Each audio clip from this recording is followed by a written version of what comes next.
The candles in the long drawing room at Alderstone Hall burned low, and their light trembled with every breath drawn by the people gathered there.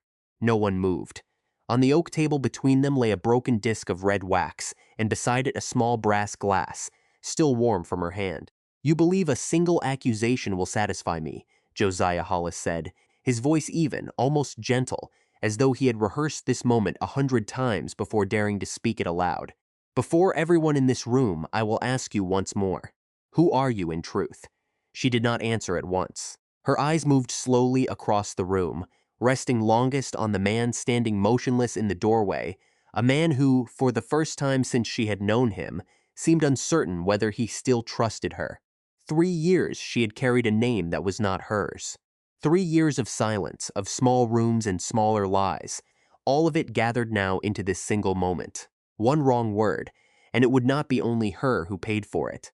Somewhere beyond the door, in the corridor, the old hound of the house gave a low and uneasy whine, as though he alone understood something none of the rest of them dared say aloud. Hollis smiled, unhurried, and drew a folded paper from the breast of his coat. "Then allow me to answer for you," he said. None of them knew not yet that all of it, every last part, had begun 3 weeks earlier with a cracked seal, a parish register no one had opened in a decade, and a promise made long ago between 2 men who had trusted each other more than they had ever trusted the world around them. 3 weeks before that evening, a hired carriage had carried Nell Sharp along the last stretch of road into Coquetdale, past hedgerows stripped bare by the October wind, and fields turned the color of old iron under a sky that could not decide whether it meant to rain. She had watched the country change through the small window, moor giving way to wood, and wood giving way at last to a long stone wall and an iron gate, and beyond it, rising gray and solid against the clouds, Alderstone Hall stood exactly as the housekeeper's letter had described it, though no letter could have prepared her for the size of it, or for the particular tightness that took hold of her chest at the sight of any great house she did not yet know. She had learned, in the 3 years since she had stopped being anyone in particular, that the safest houses were the largest ones.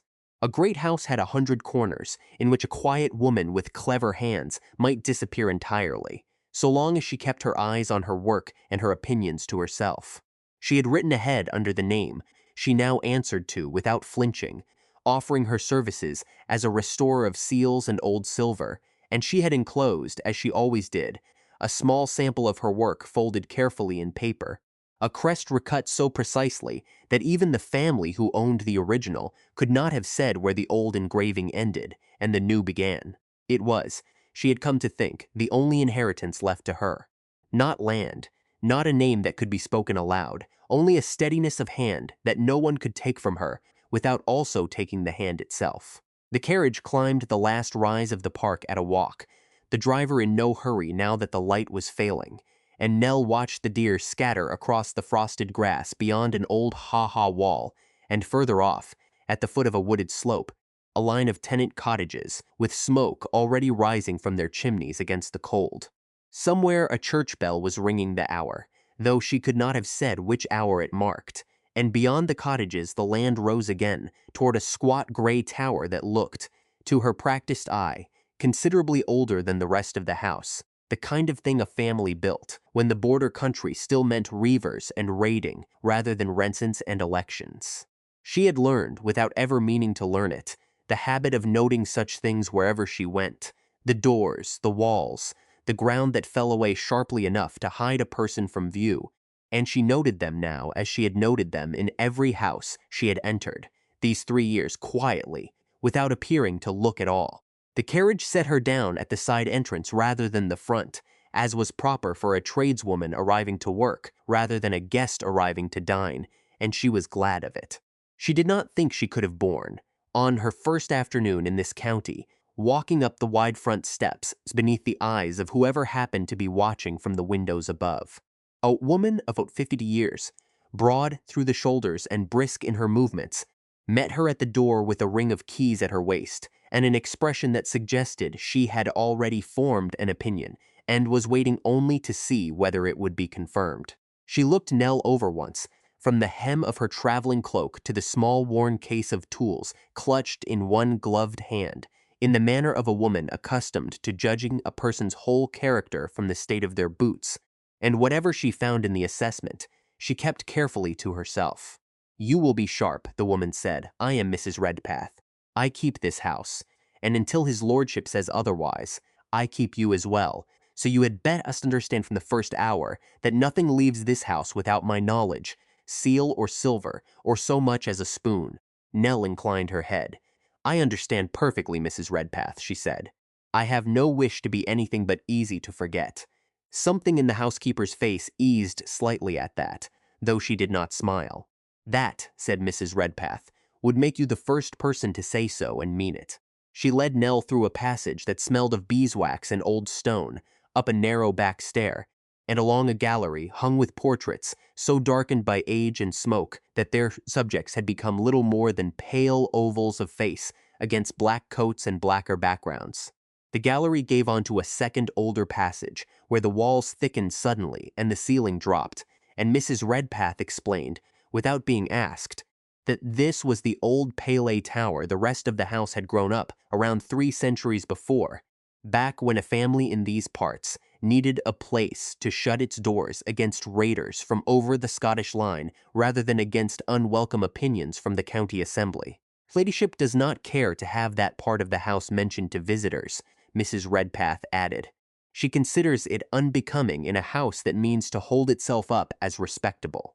I mention it to you only because you will be working near enough to the old stair that you ought to know your way about it." "Her ladyship," Nell repeated, careful to keep the question mild. "His lordship's mother, the Dowager Countess," Mrs. Redpath said. "Lady Frances. You will meet her soon enough, and I will only say that she notices everything and forgives little, so you would do well to keep your work tidy and your answers shorter than you are inclined to make them." Mrs. Redpath talked as she walked on, in the manner of a woman accustomed to being listened to rather than answered. "His lordship wishes the muniment room set in order before the assembly in November," she said. "Seals, plate, the old cabinet that has not been opened since his father's time. There is a dinner planned for the county gentlemen, and his lordship does not care to have Lord Thornley's people remark upon dust where there ought to be silver. You will have the small chamber off the archive for your own use. No one will trouble you there." Nell asked, carefully, whether the dinner concerned the coming election. Mrs. Redpath gave her a sideways look, the first that suggested real curiosity rather than mere assessment. "You know a great deal for a woman who mends seals," she said. "I read the newspapers when I am able," Nell said, which was true enough, and safe enough besides. "There has been talk of little else in Newcastle these past months. A seat falling vacant, and every gentleman in the county with an opinion about who ought to fill it." "His lordship means to stand," Mrs. Redpath said. "Whether he wins it is another matter, and depends on more than his own merits, which are considerable, whatever else you may hear said of him. It depends on who stands behind him and who does not." Nell asked whether the reforms of some years past had not changed a good deal of that, whether a seat could still be won or lost so entirely on one great family's word. Mrs. Redpath gave a short laugh at that, without much humor in it. "The gentlemen in Westminster may have redrawn the map," she said, "but they did not redraw the county, and a man who has farmed another man's land his whole life does not forget in a single act of Parliament whose good opinion keeps a roof over his family. Lord Thornley's name still carries weight from here to the Tyne, and his lordship knows it as well as anyone, which is precisely why every seal and every spoon in this house must be seen to its best advantage before that dinner, and why you were sent for in such haste." She said no more on the subject, though Nell had the sense that the housekeeper had noted her answer and set it carefully aside, the way one sets aside a coin whose weight does not quite match its face. The chamber given over to her use was small and cold, with a single high window that let in gray light rather than warmth, but it had a good stout table, and when Mrs. Redpath left her to it, Nell found that her hands, for the first time since she had left Newcastle that morning, had stopped their faint and constant trembling. She unpacked her tools in the order she always unpacked them, the gravers first, then the small hammers, then the pad of soft leather on which she would rest whatever piece came to her hands, worn smooth now from 3 years of steady use. She had learned the trade the hard way, in a workshop above a chandler's shop in Newcastle, under a master engraver named Prosser, who asked no questions of a girl who turned up half-starved at his door and offered to work for nothing but her keep until her hands proved themselves. He had set her, at first, to nothing more than sharpening his gravers and sweeping silver dust from the bench, and it had taken her a full season to understand that he was watching her the whole while, weighing her patience and her steadiness, rather than any skill she claimed to have, before he ever allowed her to put an edge to metal that mattered.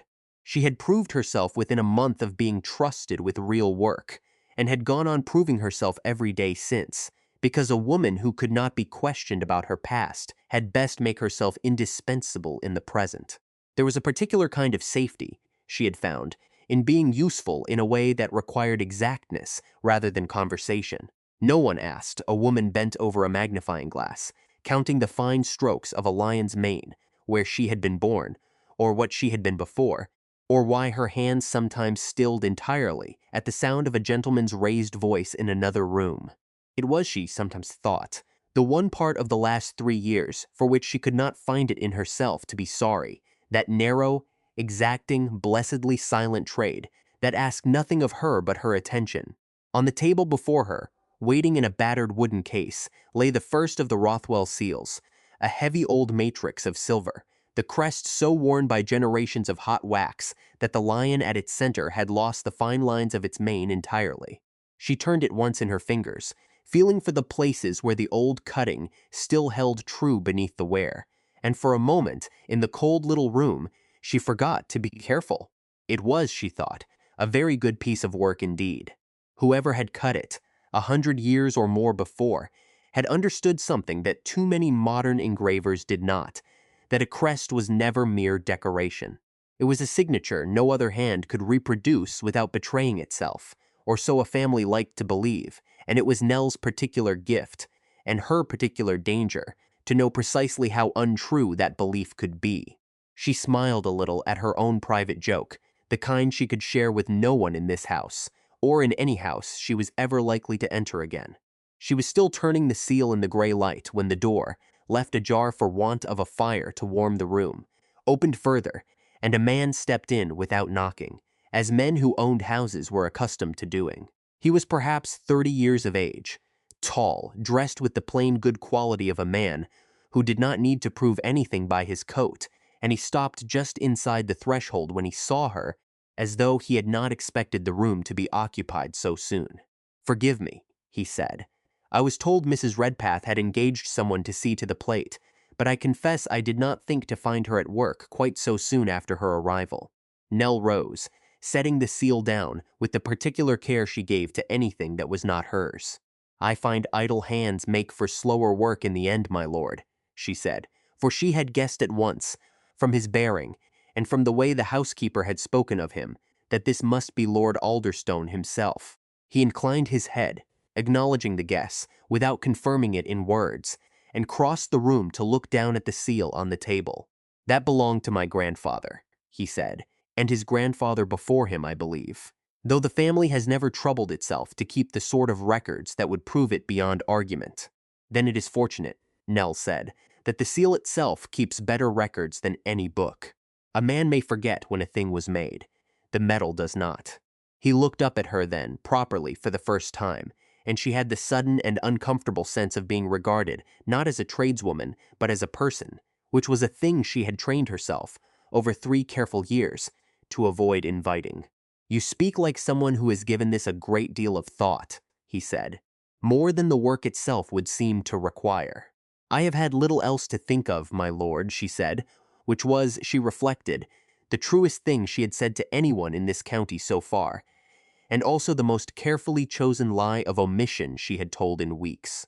He did not press her further, though she thought, from the small pause before he spoke again, that he had noticed something worth noticing in her answer. Instead, he asked after her requirements for the work, whether the room suited her, whether she wanted for better light or better tools, and answered his own question before she could finish framing hers, remarking that the light in that chamber was wretched at the best of times, and that he would have a second window unbricked if the work truly required it. Nell had, in 3 years, learned to read a room and the people in it very quickly. And what she read in Gabriel Rothwell in those first minutes was a man who carried his responsibilities like a coat that had been fitted to him before he had finished growing into it, worn without complaint but never quite comfortably. He had, she guessed, inherited the earldom young enough that duty had arrived before he had settled his own opinions about anything, and there was a carefulness in the way he spoke, as though every sentence had first been weighed against what a man in his position ought to say, before he allowed himself to say it. It was not coldness. It was closer, she thought, to exhaustion worn so long it had come to resemble composure. Mrs. Redpath tells me the whole house must shine before the county gentlemen arrive in November, Nell said, choosing her words carefully, and I confess I wondered whether that urgency belonged to the season or to something more particular. Gabriel's mouth curved, not quite a smile. Both, I think, he said. A man standing for a seat has never held before is watched rather more closely than one merely defending what was already his, and I have found that gentlemen who cannot fault my politics are perfectly willing to fault my silver instead. It is a small thing to mind about, and I mind about it anyway. Then we are agreed on the importance of small things, my lord, Nell said, and was rewarded with something that came rather nearer a genuine smile than the last had done.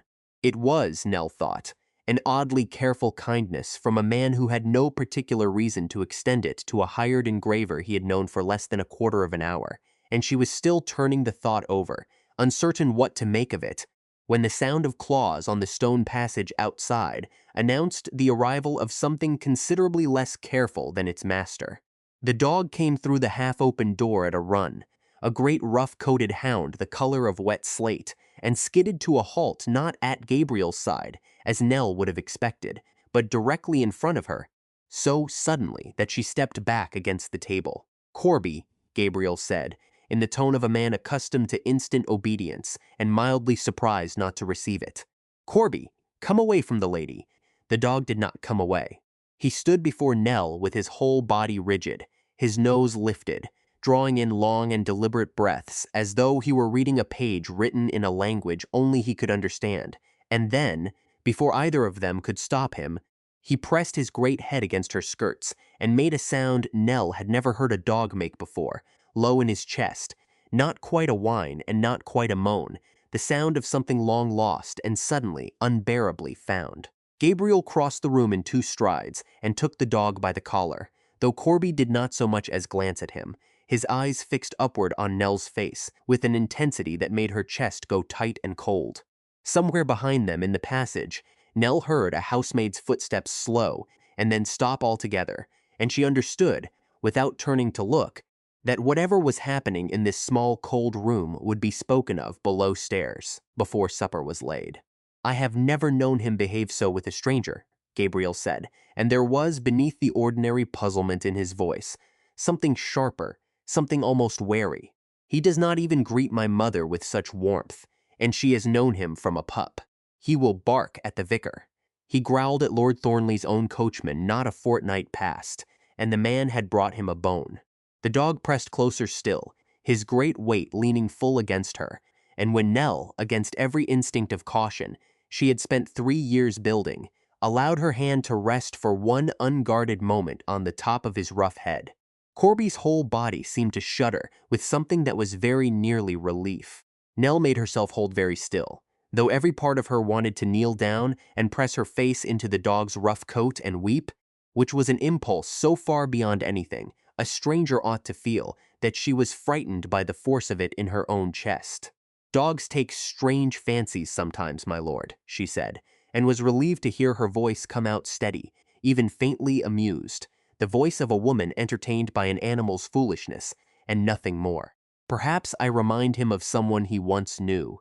She had meant it as nothing, a polite deflection, the kind of empty sentence one offered to smooth over an awkward moment, and she was entirely unprepared for what it cost her to say it aloud, or for the way her own voice seemed to catch, very slightly, on the last word. Gabriel studied her a moment longer than the remark strictly warranted, his hand still resting on the dog's collar, and something in his expression suggested that he too had heard more in her words than she had intended to put there. "Perhaps you do," he said slowly, though I could not begin to guess who. He did not release the dog easily. It took a firm hand and a second command before Corby consented to be led toward the passage, and even then the hound went reluctantly, turning his great head back toward Nell twice before he vanished from sight, as though he could not quite believe he was being made to leave her behind after so short a reunion. Gabriel paused in the doorway, his earlier ease somewhat disturbed, and offered a short apology for the disruption before he too withdrew, leaving Nell alone once more with the cold light, the old silver seal, and the sudden unsteadiness of her own hands. She sat for a long while after the door had closed, the seal forgotten on the table before her, and told herself, as she had told herself 100 times in 3 years, that a dog was only a dog, that grief made strangers of familiar things, and familiar things of strangers, and that she had not traveled all this way, had not built the careful, colorless life of Nell Sharp stone by stone, only to lose her composure over an animal's overexcited nose on her very first afternoon in a strange house. She had made herself a rule, long ago, never to write anything down that she was not prepared to have read by an enemy, and so she kept no journal, no letters worth the name, nothing but the shapes of things committed carefully to memory. The way she had once memorized the placement of every book in her father's library without ever meaning to, simply because a mind starved of certainty learns to hoard whatever small certainties it is given. Tonight, for the first time in longer than she cared to count, she found she did not entirely trust that discipline. The dog's weight against her skirts stayed with her long after he had gone, a warmth she had not asked for and could not now put down. Outside her narrow window, the last color drained slowly from the sky above the parkland, gray deepening to a blue so dark it was very nearly black, and somewhere below a bell rang to call the household to its supper, a sound so ordinary and so entirely unconnected to her own life that it steadied her a little simply by being what it was. It was not until the room had gone almost entirely dark, and she had not yet troubled to light a candle, that she allowed herself to remember, just once and only for a moment, a warm kennel behind a house she no longer let herself picture, straw and the smell of wet fur, and a black and white puppy with clumsy paws, who had followed her everywhere she went, tripping over his own feet across a lawn she could still, if she was careless, feel beneath her bare summer shoes. The year she turned 12 years old, in a life that belonged now, in every way the law could recognize, to someone who no longer existed. Then she closed the memory away, as carefully and as finally as she closed the case that held her tools, latch by small latch, and told herself that tomorrow she would begin on the plate in earnest, and that a house this large, whatever else it held, surely had corners enough for a careful woman to disappear into after all. She almost believed it. She had, after 3 years, become rather good at almost believing the things she needed to. The days that followed settled into a rhythm Nell had not expected to find so quickly. She rose before the rest of the household stirred, worked through the gray morning light while it lasted, and by the second week had begun to know the sound of Alderstone Hall the way she had once known Redmore Chase without ever meaning to learn it. The particular creak of the third stair, on the back staircase, the hour the kitchen fires were built up, the exact moment each afternoon when a shaft of pale sun found its way through the one high window of her workroom and lay for perhaps 20 minutes across the table before moving on. Corby found her every day. He came at odd hours, scratching at the half-open door until someone let him in, and settled himself under her table with the particular satisfaction of an animal who had decided, without consulting anyone, precisely where he belonged. Mrs. Redpath complained of it twice, and gave up complaining by the third day, remarking only that she had never known the dog to attach himself so thoroughly to anyone in the 11 years she had kept this house, and that she did not know what to make of it, and did not much care to try. Gabriel came by the workroom more often than his mother's dinner service could account for.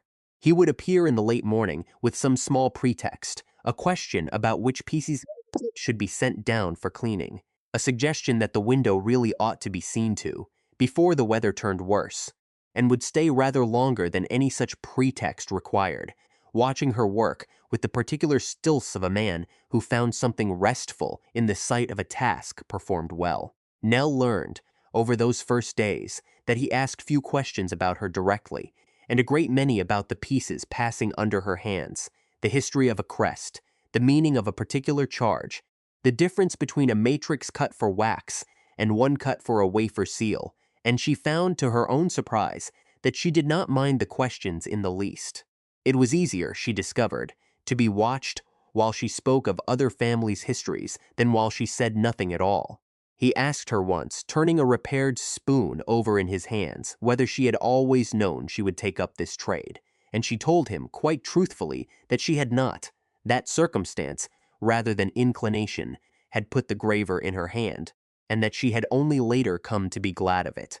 He did not press further, though she saw him note the answer, the way a careful man notes the shape of a locked door, without troubling the handle. It was Sarah Whitfield who brought up her fire each morning and carried away her tray each evening, a slight fair girl of 19, with quick hands and quicker eyes, who dropped a small curtsy the first time she entered and asked, before Nell had even set down her graver, whether it was true that a person could tell a false seal from a true one just by looking. By looking, and by feeling, and by knowing what to look for, Nell said. Most people can do none of the three. Sarah considered this with the seriousness of a girl who did not often have new things put before her to consider. I should like to know how, she said, not to do it myself, only to understand it. There was something in the girl's earnestness that Nell found she liked despite herself, a kind of hunger that reminded her, uncomfortably, of a version of herself she had left behind years ago, before caution had worn all the hunger down into something quieter and more careful. She showed Sarah, that first morning and several mornings after, the small things, how a genuine old seal carried the particular unevenness of a hand tool rather than the deadening regularity of a modern press, how wax took an impression differently depending on how hot it had been when pressed, how a forger's greatest weakness was almost never his skill but his impatience. Sarah listened with her whole attention and asked good questions, and Nell told herself there was no harm in it, though some old habit of watchfulness made her keep certain things back even from a housemaid who seemed to want nothing more than to learn. She gathered in the small pieces a person let fall without meaning to, that Sarah was the eldest of 5, that her father had been lamed in a fall from a hayrick 2 winters past and could no longer work, and that a housemaid's wages, modest as they were not merely her own, but the better part of what kept a cottage roof mended, and a family fed through the worst of the winter months. Nell did not ask further, and Sarah did not offer more, but she noted it in the quiet way. She noted everything, and thought, without quite knowing why the thought troubled her, that a girl with that much resting on her wages was a girl with very little room to refuse anyone willing to pay her for a small service that seemed, on its face, to cost nothing at all.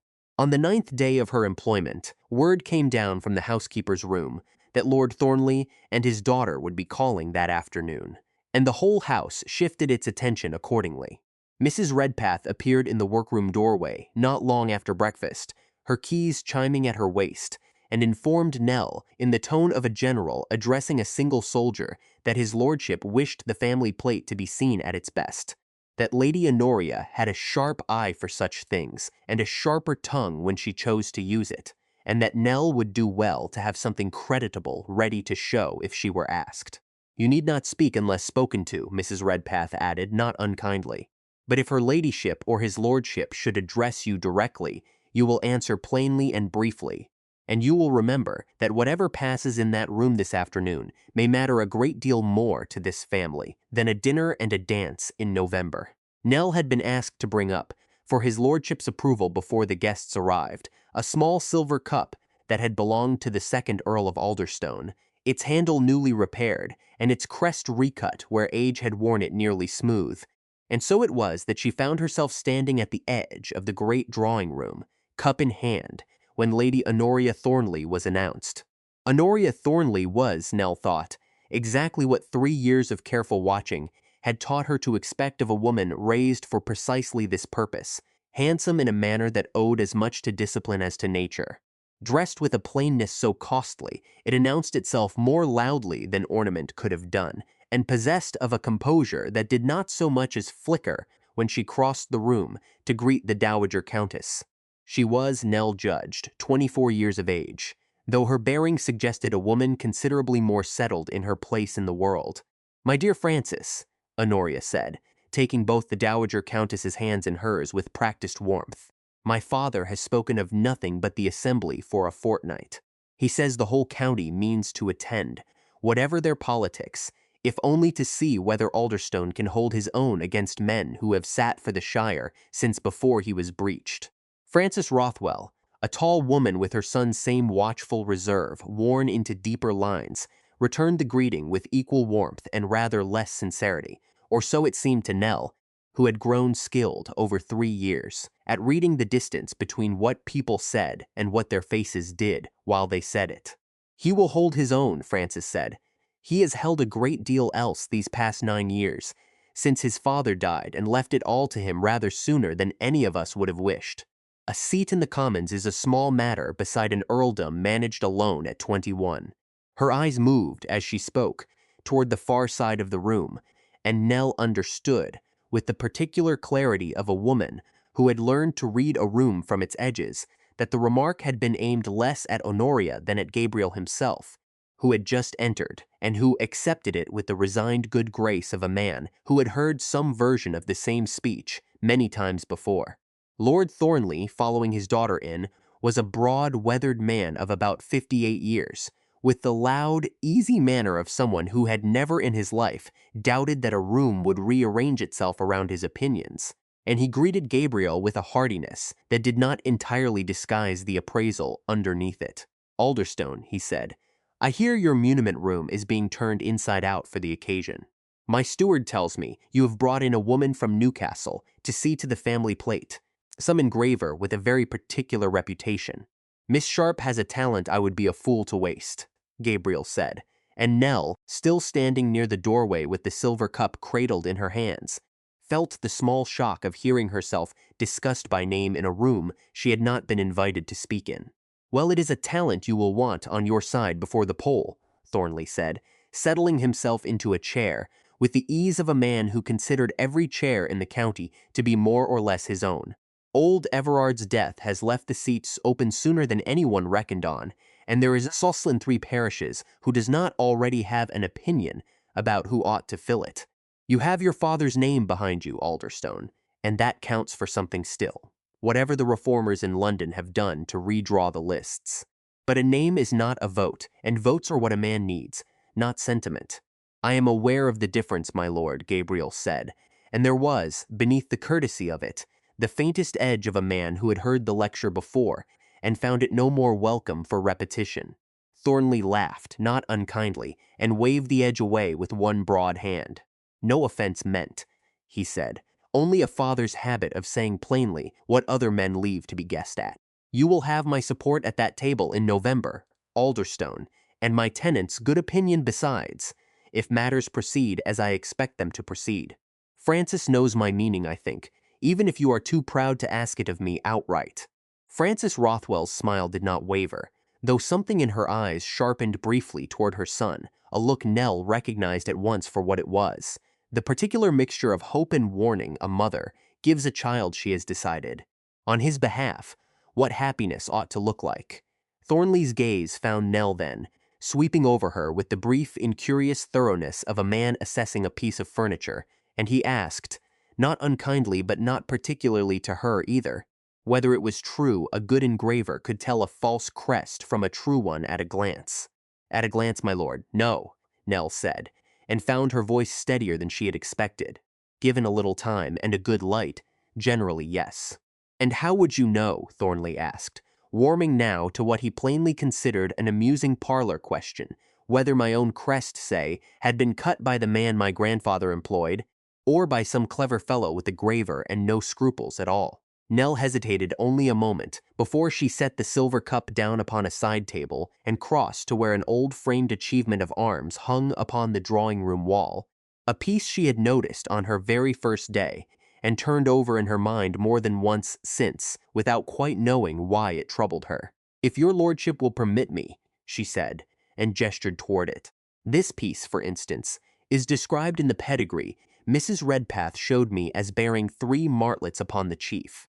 But the birds carved here have no legs at all, which is correct only for a martlet, and the artist has given each of them a single visible foot, which is not a martlet at all, but a young bird not yet able to fly, and a different charge entirely in the old rolls of arms. Either the piece was recut at some point by a man who did not know his own trade, or it was never quite what the family believed it to be. A small and total silence followed this, the particular silence of a room in which everyone present has just realized, at the same instant, that a woman they had taken for merely useful has revealed herself to be something else besides. Gabriel was the first to speak, and when Nell glanced at him, she found him watching her not with alarm, but with an expression she could not quite name. Something between admiration and a very careful, very deliberate curiosity, as though he had just been handed one more piece of a puzzle he had not yet realized he was assembling. "That achievement has hung in this house since my grandfather's time," he said slowly, "and no one in all that time has troubled to look at it closely enough to say so." "I have had a great deal of time to look closely at things, my lord," Nell said, and turned the remark into something light before it could become anything else, "and I fear it has left me with very poor manners in company. I beg your lordship's pardon for correcting a piece I was never asked to comment upon." Thornley laughed, a broad, unbothered sound, and declared that he liked a woman who knew her business better than the men who paid her, and the moment might have passed there, folded back into the ordinary business of the visit, had Honoria Thornley not risen from her seat and crossed the room to look at the achievement of arms for herself, with the unhurried attention of a woman who did not often trouble to look closely at anything she had already decided was beneath her notice. "You have a good eye, Miss Sharp," she said, without turning from the wall. "My governess spent the better part of 2 years attempting to teach me the difference between a martlet and a merlet, and I could not have told you today which was which, had you not just done it for the whole room." "It is a small thing to know, my lady," Nell said carefully. "Smaller still to have any use for." Honoria turned then, and studied her for a moment, with an attention that was neither warm nor unkind, only exact, the particular scrutiny of a woman accustomed to assessing exactly what a person might be worth to her, before deciding how much of herself to spend on them. "I wonder at that," Honoria said. "A woman does not generally acquire a small useless thing so thoroughly by accident. Still," she added, before Nell could frame any answer at all, "it is clever work. Whatever brought you to it, and this house could use rather more cleverness about it than it has lately shown in some other quarters." She said this last, with the faintest glance toward Gabriel, gone as quickly as it had come, and returned to her seat beside Francis with the composure of a woman who had said exactly as much as she intended, and not one word more. Nell, left standing near the achievement of arms with the silver cup growing heavier by the minute in her hands, understood that she had just been measured by someone considerably more perceptive than her father, and that Lady Honoria Thornley, whatever else she might prove to be, was not a woman it would be wise to underestimate. Thornley, for his part, had already moved on to the dinner, the dates confirmed for the second week of November. But Nell, retreating at last to her workroom with the silver cup still unapproved in her hands, found that her heart had not entirely slowed, and that Gabriel's expression stayed with her longer than Thornley's laughter had. She had been careless. She knew it the moment the words left her mouth, and knew it more surely with every hour that passed afterward. A restorer of seals might reasonably know a martlet from a common bird. A restorer of seals had no earthly reason to have spent enough hours poring over the old rolls of arms to catch, at a glance across a room, an error 3 generations of a noble family had never noticed in their own hall. It was the kind of knowledge a person acquired only one way, in a schoolroom with a governess who had once been a bishop's daughter, or at a father's knee before a fire, tracing the quarterings of a pedigree with a small and eager finger, learning that a family's honor lived as much in the correctness of its blazon as in the deeds that had earned it. She sat with her tools untouched before her for a long while that evening, turning the small mistake over and over, and told herself, as she had told herself after the business with the dog, that it was nothing, that Thornley had already forgotten it in the second glass of Madeira, that a man standing for Parliament had rather more pressing things to occupy his mind than the unaccountable learning of a hired tradeswoman. She almost believed it until a knock came at her half-open door rather later than any household sold's business should reasonably have brought a caller. Gabriel stood in the doorway with a candle in one hand, looking for once, less like a man weighing every sentence before he spoke it, and more like a man who had come without entirely deciding what he meant to say. "I did not thank you properly," he said, "for what you told my father's guest this afternoon." "I gave your father's guest a great deal more than he asked for," Nels said. "I hope it has not caused difficulty." "Thornley has forgotten it already, I should think," Gabriel said, and set the candle down upon the edge of her table, uninvited, as though the room had already become a place he felt entitled to linger in. "But I have not. I have looked at that achievement above the drawing room fire 1,000 times in my life, Miss Sharp, and it has never once occurred to me to ask whether it was telling the truth. Most people do not ask that question of the things hanging on their own walls," Nell said. "It is generally easier not to." "Is that counsel or confession?" he asked, and there was something in his voice, light on its surface, and not at all light beneath it, that made her set down her graver rather more carefully than the moment required. "Neither, my lord," she said. "Only an observation, and one I have no particular right to make about a house that is not mine." He looked at her a moment longer in the candlelight, as though weighing whether to press the door she had so plainly shut, and then, to her mingled relief, and something she did not care to name, he did not press it. Instead, he glanced about the small cold room, at the seals arranged in careful rows along her work table, at the single narrow window already gone black with night, and asked, in a tone that had shed most of its earlier weight, whether she did not find the work lonely, shut up in this chamber day after day, with nothing but old silver for company. "I have found worse company than old silver, my lord," she said. "Silver does not lie to a person, nor change its story from one telling to the next. I find that a considerable recommendation in a world that offers rather less of it than one might wish." "That is a bleak philosophy for so young a woman," he said, though there was no mockery in it, only a kind of careful curiosity. "Perhaps," she said, "I have found it a useful one regardless." "You are a strange sort of tradeswoman," he said at last, not unkindly. "I find I do not entirely mind it." "Nor do I entirely mind being found strange, my lord," she said, "so long as I am not found dishonest." And he laughed at that, a real laugh, low and brief, before he bid her good night and took his candle back into the dark passage, leaving her alone with the sudden unfamiliar warmth of having made an earl laugh in earnest, and the equally sudden cold of remembering exactly how little of herself she had allowed him to see in order to earn it. It was full dark, the household long since gone quiet for the night, when she rose at last to close her shutters against the cold, and it was through the narrow gap of the half-closed window that she saw Sarah Whitfield cross the stable yard below.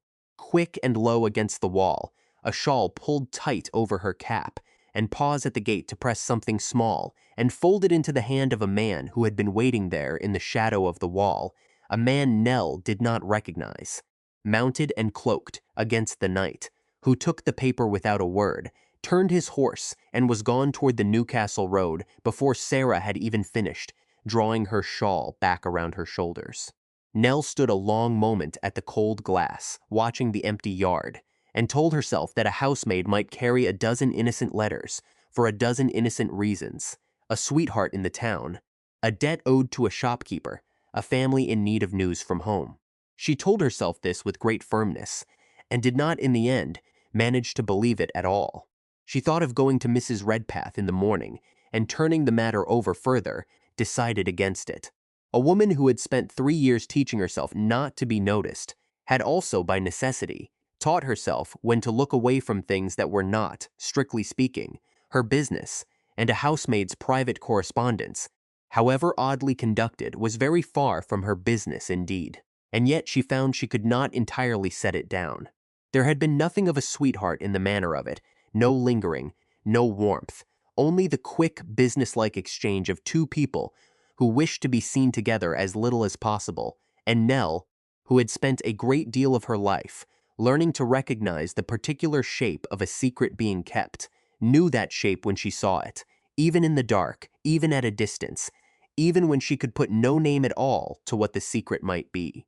She found herself, unwillingly, turning over every conversation she had shared with Sarah these past days, searching for the shape of a question that had not been quite what it seemed, a curiosity that had run a little deeper than a housemaid's ordinary interest in a new arrival's trade. She could recall nothing she was prepared to call evidence, only a faint unease that had settled somewhere beneath her ribs and showed no sign of lifting, the same unease she had once learned to trust above every other instinct she possessed.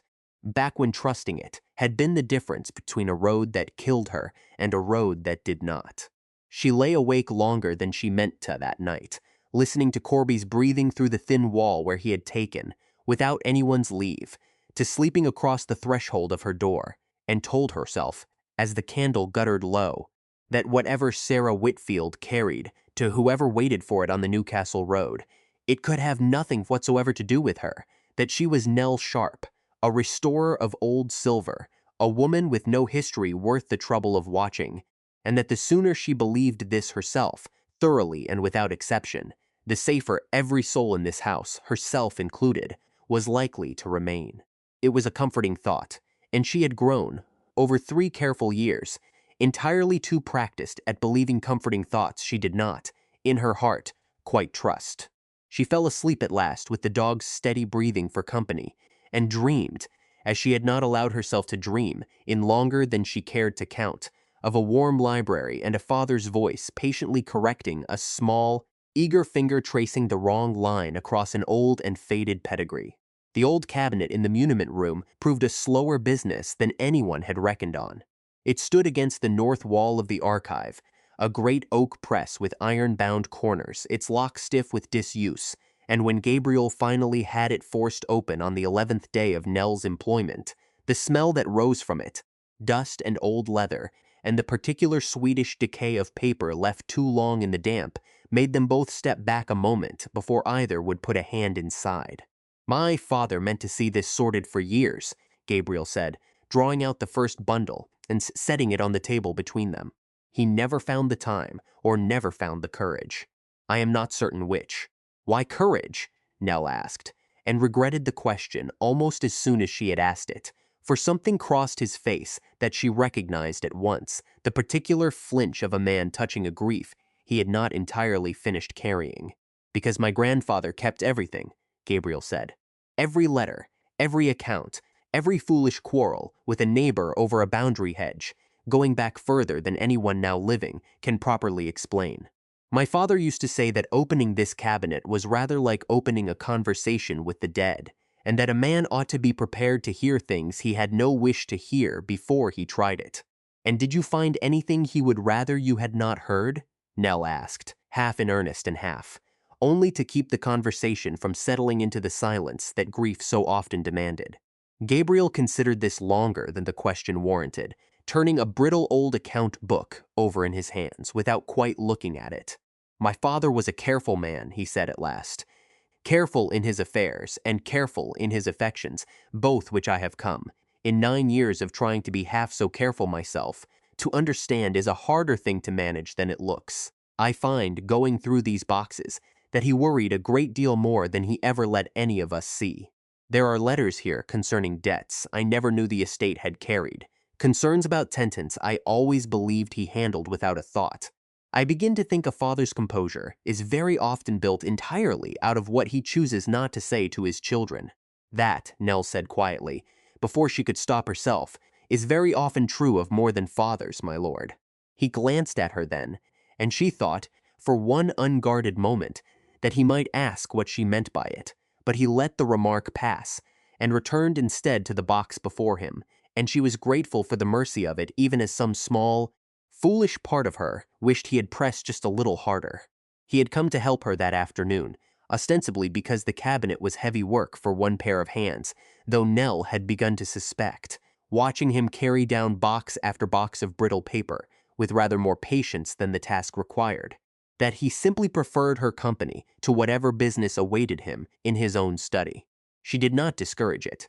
It had become in the space of a fortnight one of the few hours of her day in which she did not have to measure every word before she spoke it, though she measured them still out of old habit, even as she found herself wanting, more and more, not to.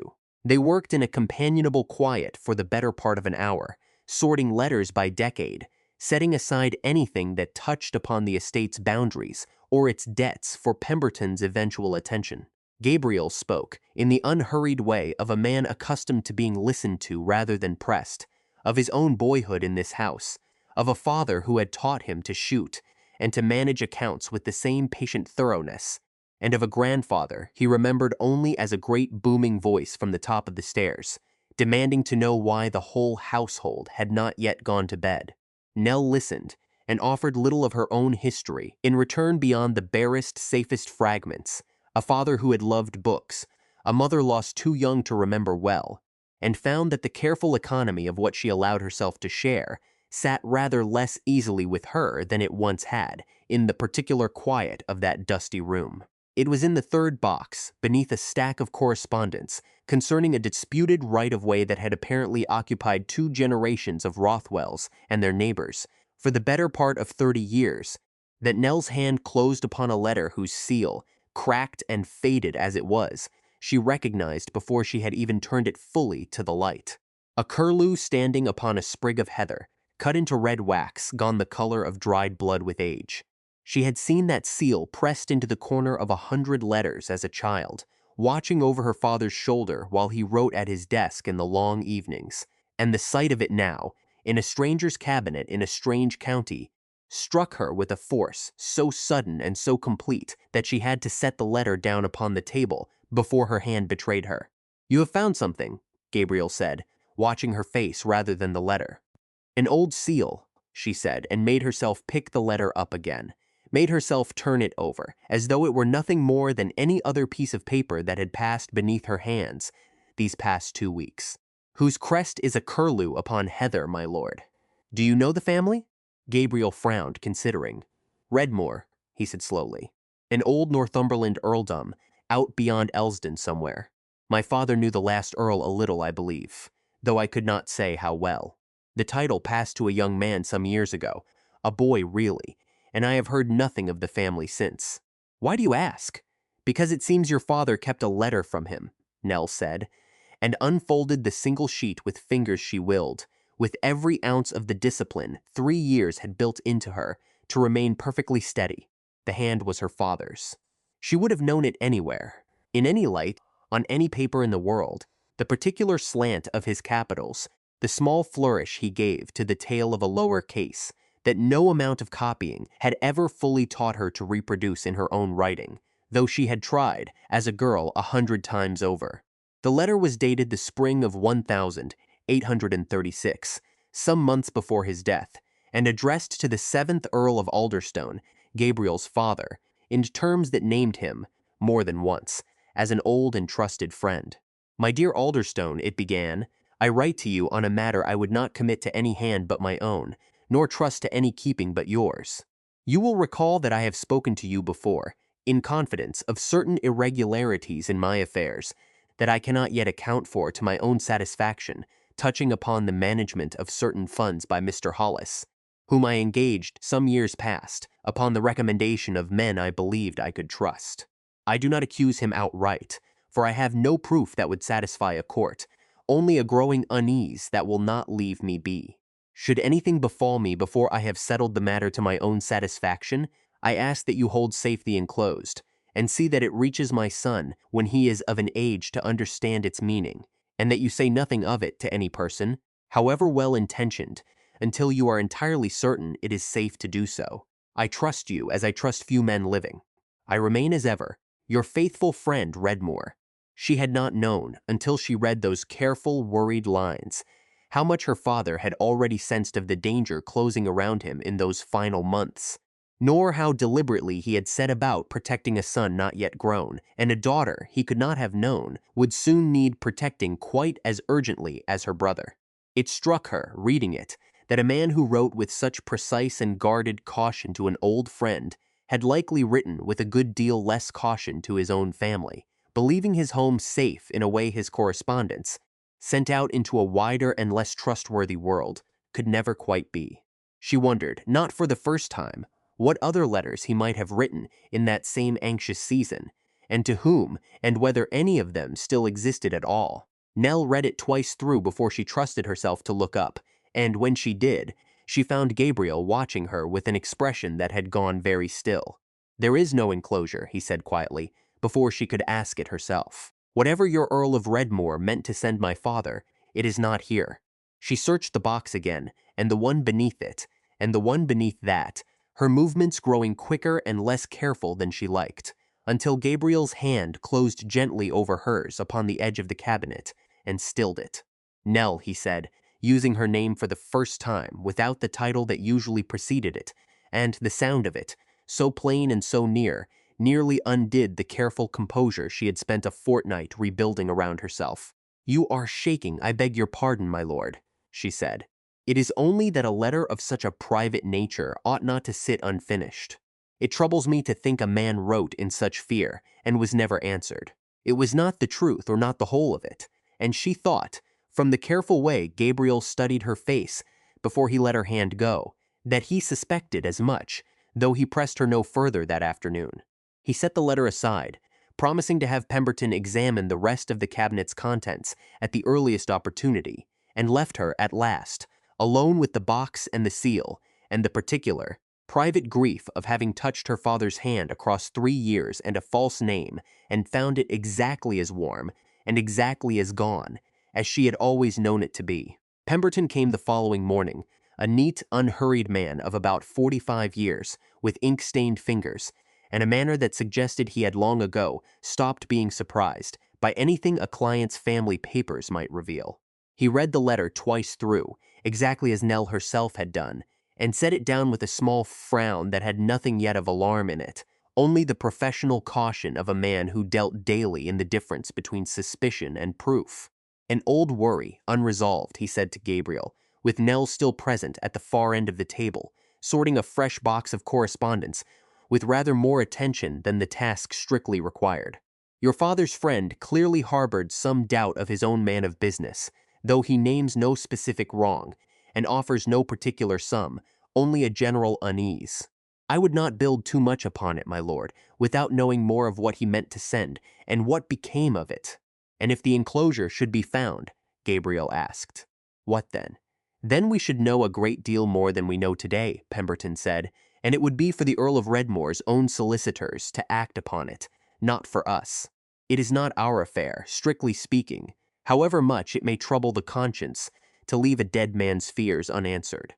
I will make what inquiries I decently can, my lord, discreetly, and no more than that, unless something firmer comes to hand."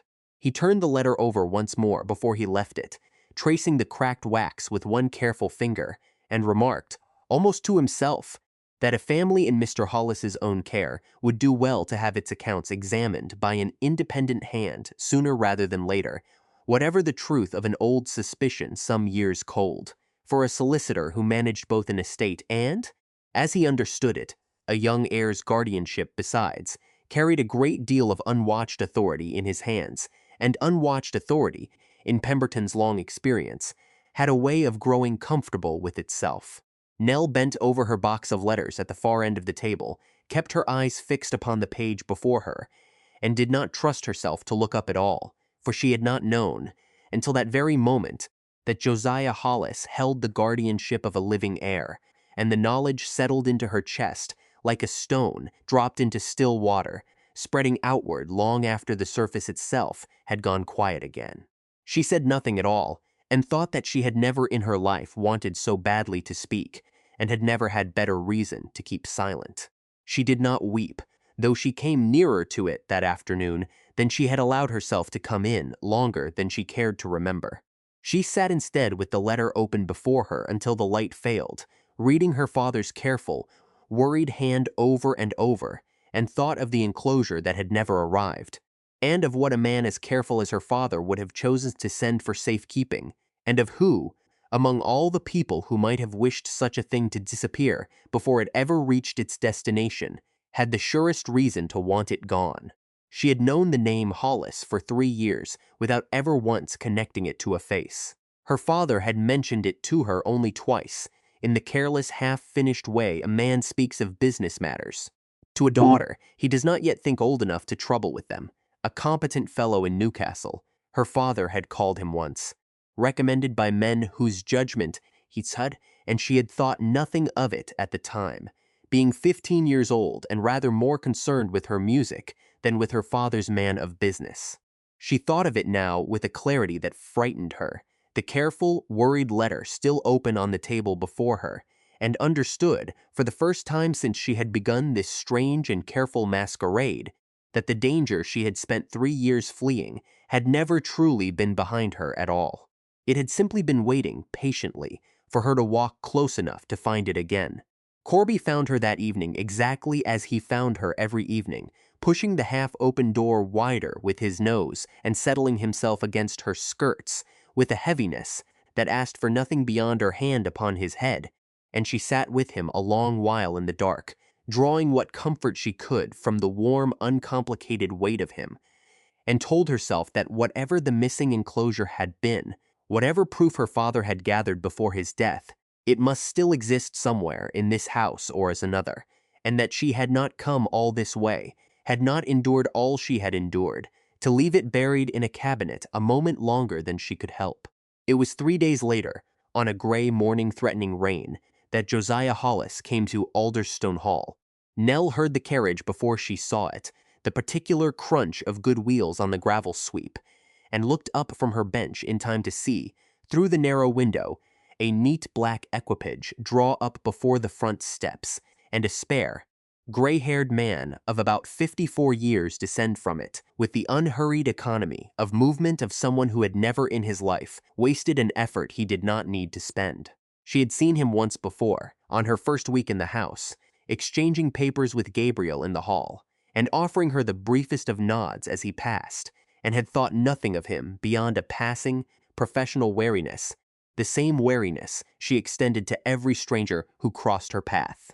She thought a good deal more of him when Sarah, bringing up her midday tray, remarked in passing that Mr. Hollis of Newcastle had come again about the estate's mortgages, and that his lordship set a great deal of store by the man's advice, having relied upon him since old Mr. Pemberton's father had first brought him into the family's confidence some years back. The name struck her with a force she had to school her face against before Sarah could notice it. She had read it only 3 days before, in her own father's hand, set down with the particular careful unease of a man who suspected a friend of many years without yet daring to name the suspicion outright. She thought, standing very still with the tray forgotten between her hands, that there could not be 2 men of that name doing business with 2 old Northumberland families within a single county, and that whatever her father had feared, 3 years and 100 miles had done nothing whatsoever to put it safely behind her. She thought a good deal more of him by the time his visit was over. He found her that afternoon, not by accident, she was quite certain, in the passage outside the muniment room, where she had gone to fetch a fresh supply of rotten stone for polishing, and he stopped, and inclined his head, and remarked, in a voice so mild it took her a moment to recognize the precision beneath it, that he understood she had done his lordship a considerable service these past weeks. "I have done honest work for honest wages, sir," Nell said. Nothing more remarkable than that. Hollis smiled, a small unhurried expression that did not reach his eyes. "Mrs. Redpath tells me you came from Newcastle," he said. "I know the town tolerably well. I wonder I have not heard your name before, in connection with such particular work. A woman of your evident skill does not generally go unremarked in a city that size." "I kept a quiet trade, sir, and quieter company," Nell said. "There is little enough remarkable in that." "Perhaps," Hollis said, and studied her a moment longer than the conversation strictly required, in the manner of a man accustomed to reading contracts for the single clause that did not quite match the rest. "Perhaps not. I find in my profession that the quietest people are very often the ones with the most particular reasons for their quiet.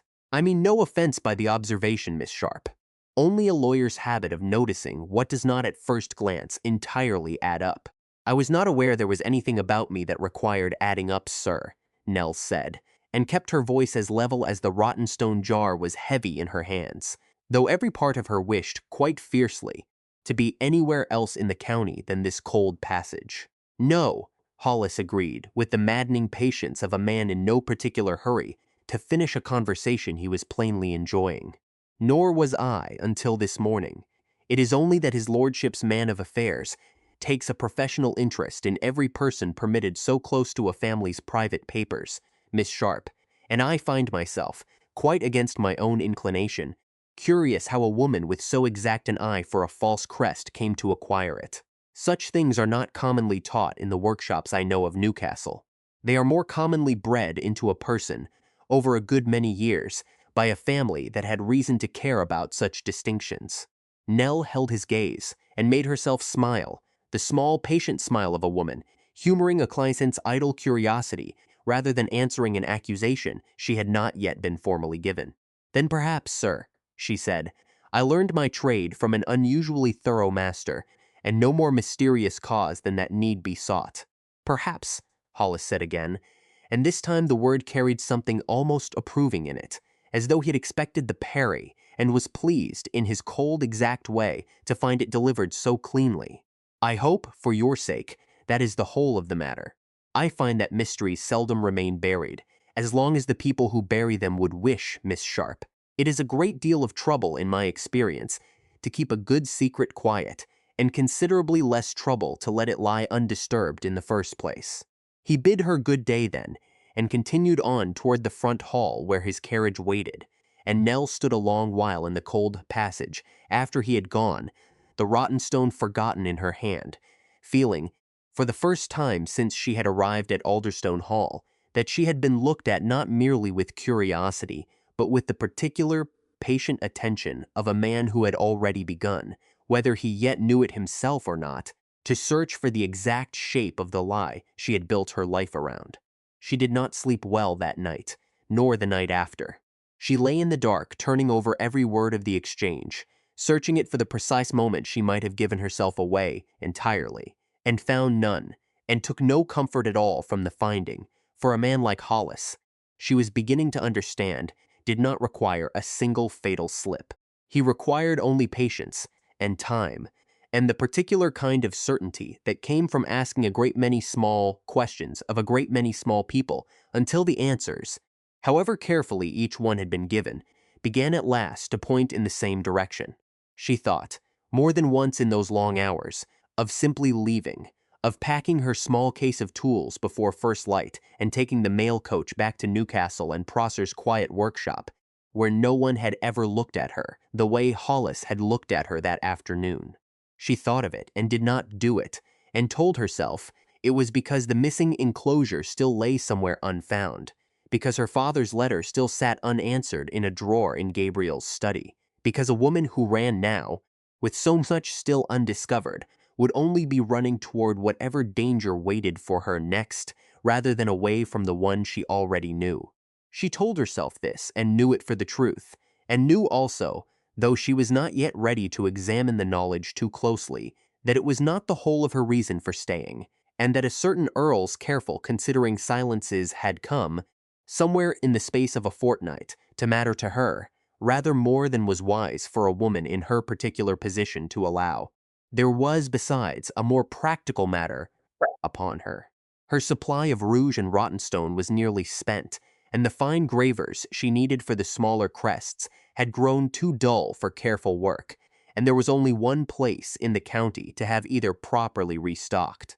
She had put off the errand for a week already, unwilling to leave the house while so much remained unsettled, but Mrs. Redpath had begun to remark upon the state of the workroom shelves, and Gabriel himself had asked, twice now, whether she meant to see the last of the smaller pieces finished before the dinner in November, and she understood that the errand could not be postponed much longer, without inviting exactly the kind of notice she could least afford. Prosser's shop stood not a quarter mile from the offices, where, she now knew for a certainty, Josiah Hollis kept his practice, and she found, turning the thought over as she lay sleepless, that she did not know whether the prospect of returning to Newcastle frightened her, more for the danger it might bring her, or for the strange, aching pull of a city that had once, however briefly, been the only place in the world where she had been permitted to become someone new. She resolved, before the candle finally burned itself out, to make the journey within the week, and to be done with it quickly, and to give Josiah Hollis, wherever he might be within that city's crowded streets, as wide a berth as any careful woman could manage. It was, she would come to think later, one of the very few resolutions of her life, that circumstance allowed her to keep only in the breaking of it.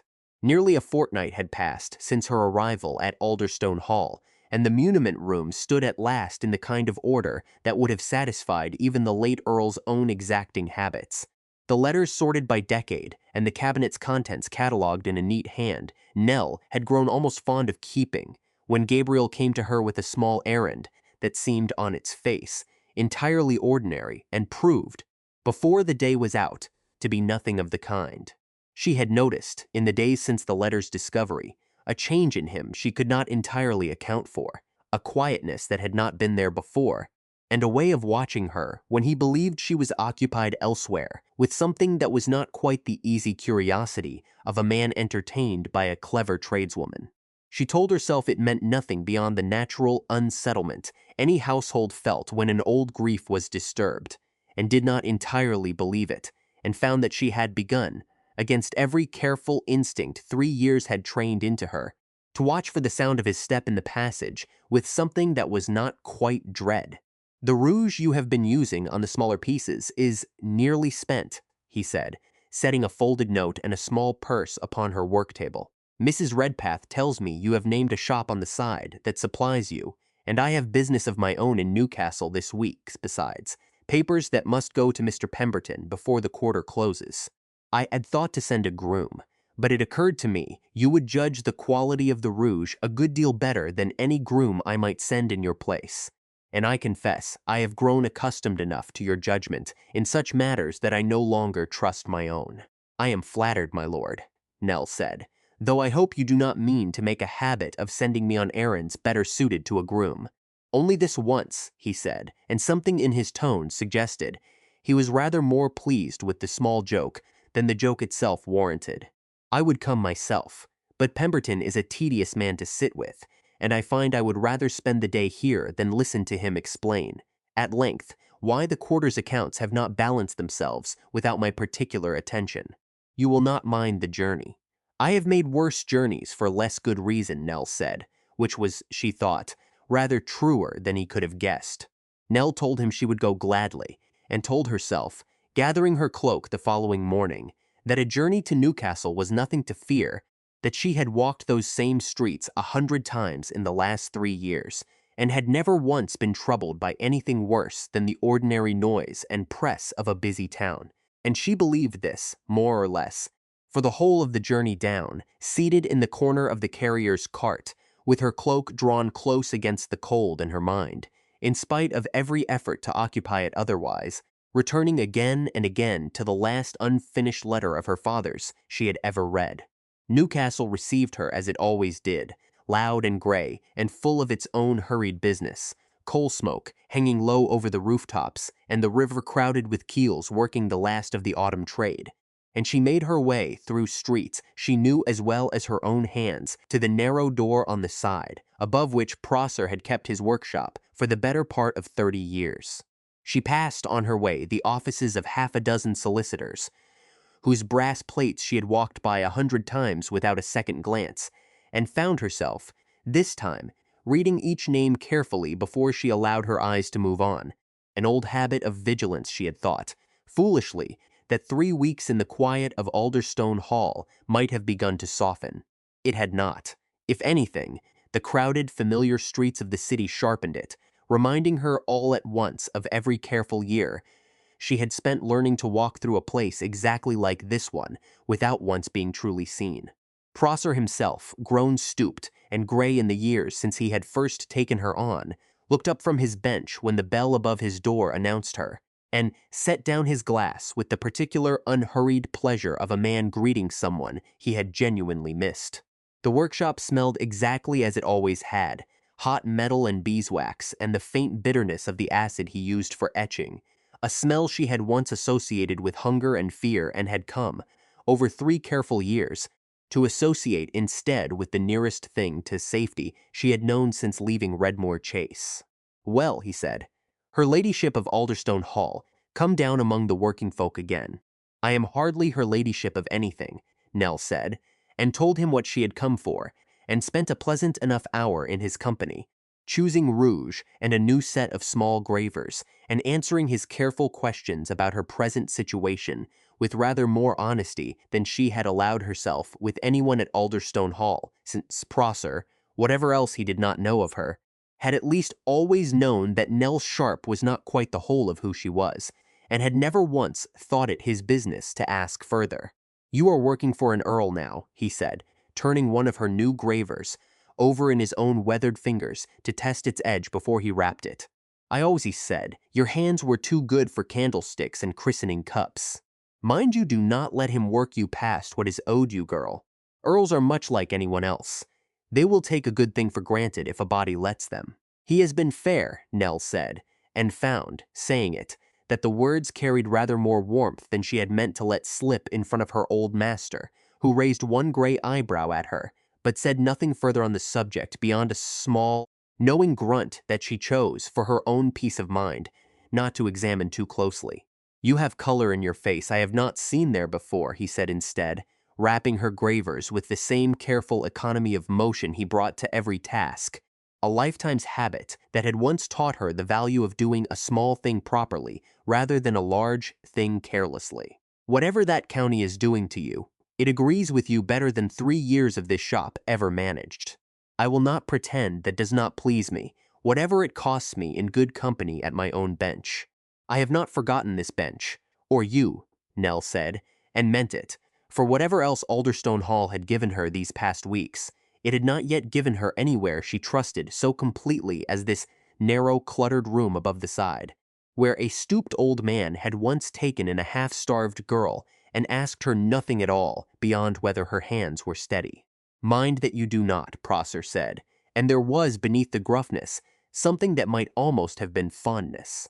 "Whatever name you are wearing this season, girl, you will always have a bench here if the grand world above you ever proves less kind than it presently seems.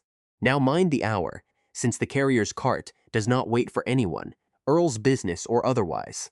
She was still within sight of Prosser's door, her purchases wrapped and tucked beneath her arm, when a voice she recognized at once, low and measured and entirely unhurried, spoke her assumed name from just behind her shoulder. "Miss Sharp."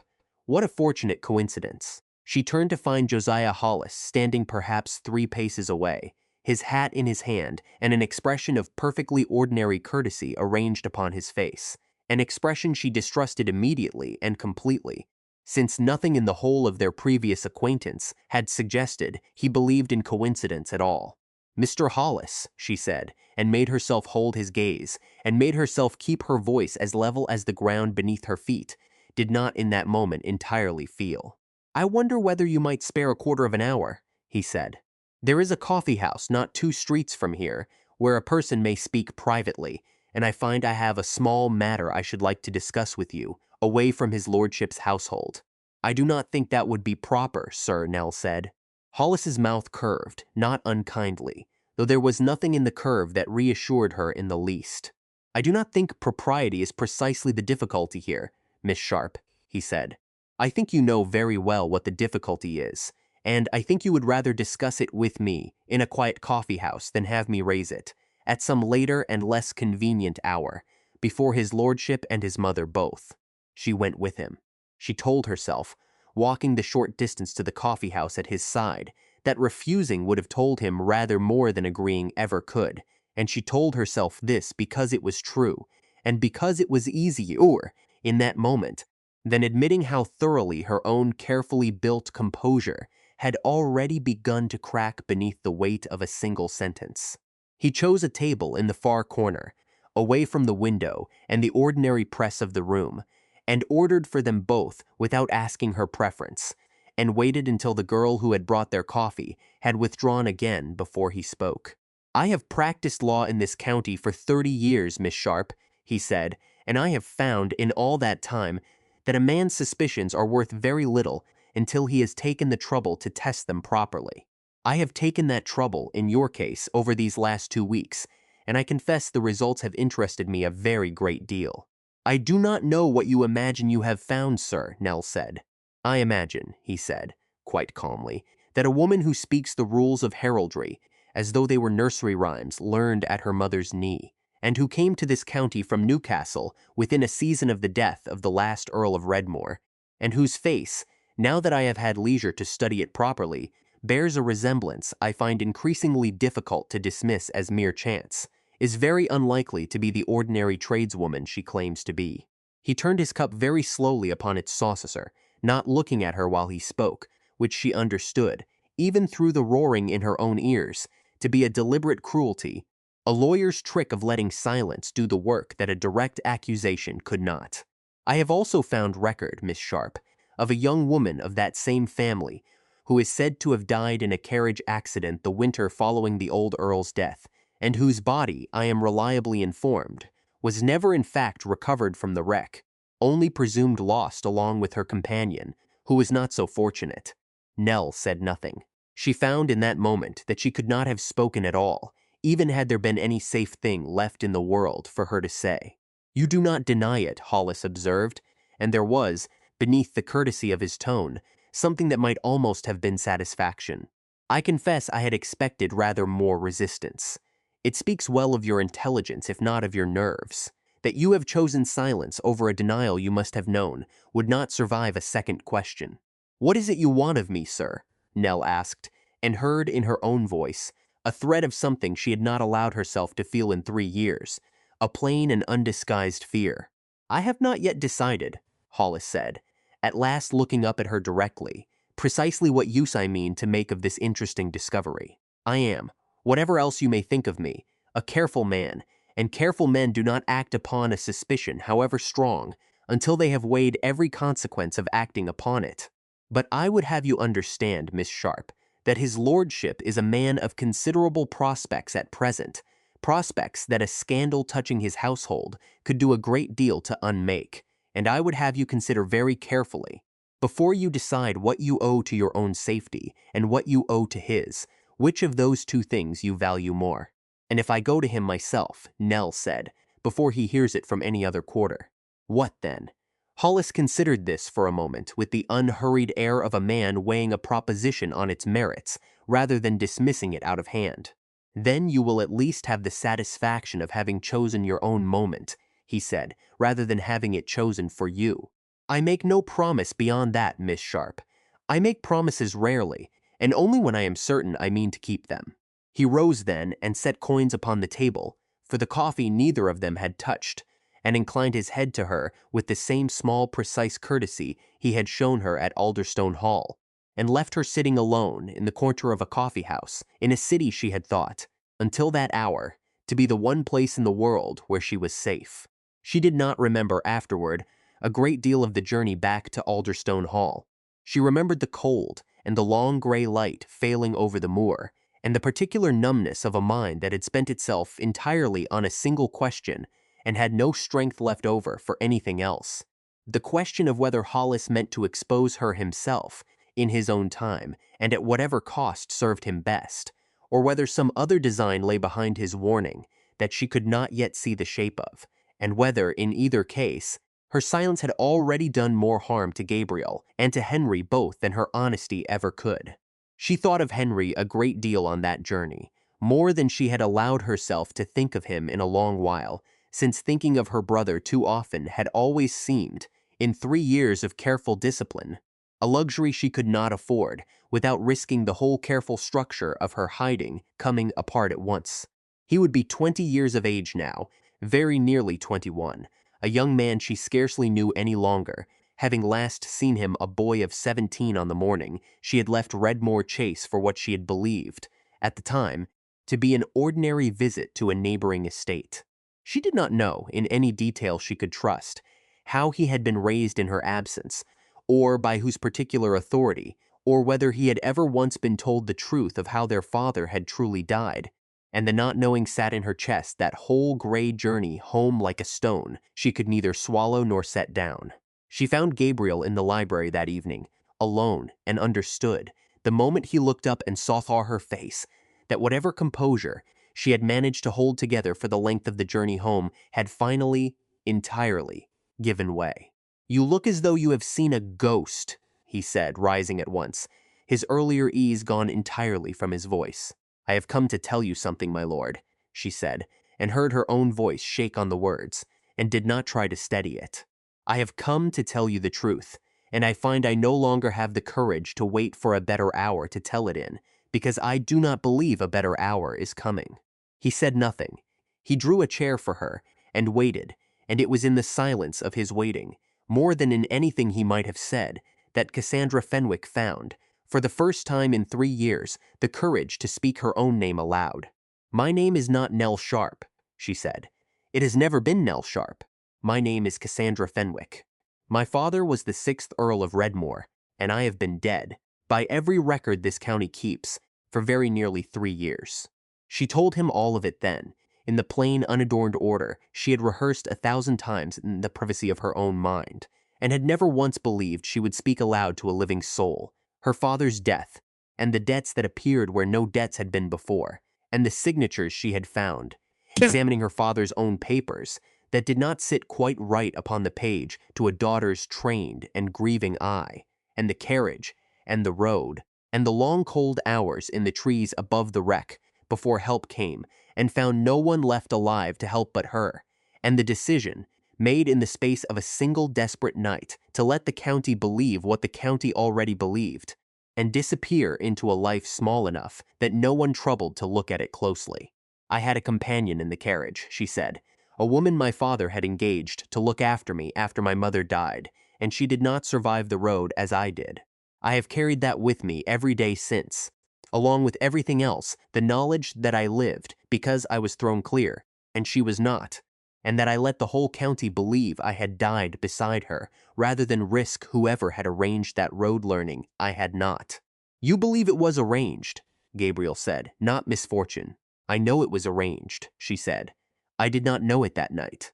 I have had 3 years since to become certain of it, piece by piece, and I became a good deal more certain of it still, the day I opened your father's cabinet and found my own father's letters waiting for me inside it, as though he had known, before he died, that I would need them, and had trusted the one man he believed would keep them safe until I came." Gabriel did not interrupt her once through the whole of this. He sat very still throughout the whole of it, his face in the candlelight giving away almost nothing, and it was only when she had finished, when the whole weight of 3 years lay at last in the space between them, that he spoke, and his voice, when it came, was quieter than she had ever heard it, and a great deal harder. "3 weeks," he said. "3 weeks you have sat in my house, and eaten at my table, and told me 100 small true things about heraldry and metal, and the rules of blazon, and let me believe, every single day of it, that I was speaking with a woman called Nell Sharp. I did not know how to tell you any other way," she said. "I did not know, when I first came here, whether I could trust you with my life, and by the time I knew it, I did not know how to undo 3 weeks of silence without it looking exactly like what it was, a lie." "It was exactly what it was," he said, and rose from his chair, and crossed to the cold hearth, and stood there with his back half turned to her, his hands braced against the mantel, in the manner of a man holding himself very carefully together by main force. "I have told you things in this room," he said, without turning around. "I have told you things about my father, about Honoria, about myself, that I have told no one else in this house, because I believed I was speaking to a woman who had no stake in any of it beyond the ordinary kindness of a stranger listening. And the whole time," he said, and his voice caught, very slightly, on the word, "the whole time you were the daughter of the one man my own father trusted above every other man alive. Do you know," he said, and there was something almost like a bitter laugh beneath the words, though none of the humor survived to reach his eyes, "I stood in this very room a fortnight ago and told you I envied ordinary men, men who might choose a wife for love alone, rather than for all the tedious weight of title and alliance a man in my position carries. I did not know, saying it, that I was already speaking to a woman who understood that particular weight rather better than I did myself, having carried a title and lost it in the very same breath. I did not deceive you in that, my lord," she said quietly. "Whatever else I withheld, I never once said a false word to you about what I felt, sitting in this room, listening to you speak of things you had told no one else. Then you will forgive me," he said, "if I find it difficult tonight to know which of your words to trust and which to weigh twice before I believe them." "Sorry," she said, and found the words entirely inadequate to the size of what she owed him, and said them anyway, because there was nothing else left to say. "Why tonight?" he said, turning at last to face her. "Why choose this hour, of all the hours you have had, to finally trust me with it?" "Because Mr. Hollis found me in Newcastle today," she said, "and told me, in a coffee house not 2 streets from Prosser's shop, that he had already discovered a great deal of what I have just told you, and that he had not yet decided what use to make of it. I did not choose this hour out of trust, my lord. I chose it because I would rather you heard the whole truth from me, badly and too late, than a fragment of it from him, timed to serve whatever purpose he means it to serve." Something shifted in Gabriel's face at that, a hardness that had nothing to do with her and everything to do with the name she had just spoken. "Your brother," he said slowly. "He is living still. You are certain of it." "He was living 3 years ago," Cassandra said. "I have had no safe way of learning more than that since, and I have not dared to try, for fear of drawing exactly the kind of attention I drew today without meaning to. I do not know who has raised him, or under what authority, or whether he has ever once been told the truth of what happened to our father or to me." Gabriel was silent a moment, and something moved behind his eyes that she could not immediately name until he spoke again, and she understood it for what it was, the particular cold clarity of a man realizing, all at once, that a danger he had thought belonged entirely to someone else's history had in fact been standing in his own library not a fortnight past, examining his own family's accounts.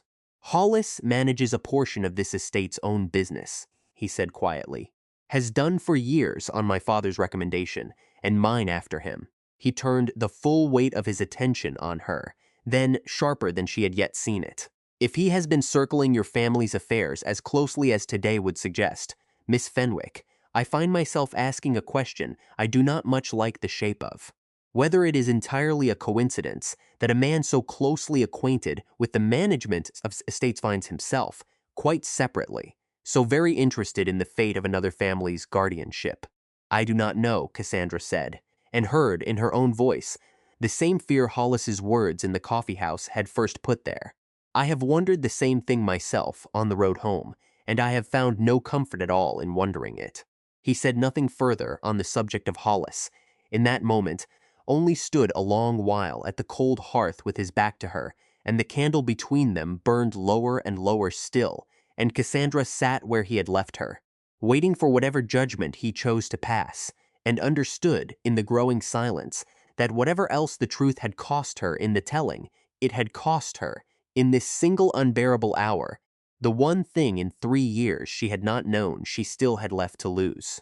She thought, watching the candle gutter, of all the small ordinary kindnesses he had shown, a woman he believed to be nothing more than a hired engraver, the unbricked window, the patient questions about her work, the laughter she had earned him in a cold workroom on an evening that felt now impossibly distant, and understood that every one of those kindnesses had been offered freely to a stranger, and that whatever he chose to feel about her now, knowing what she truly was, he could never again claim to have offered them out of duty or advantage, since a man did not trouble himself to have a window unbricked for a woman whose family connections he already knew and valued.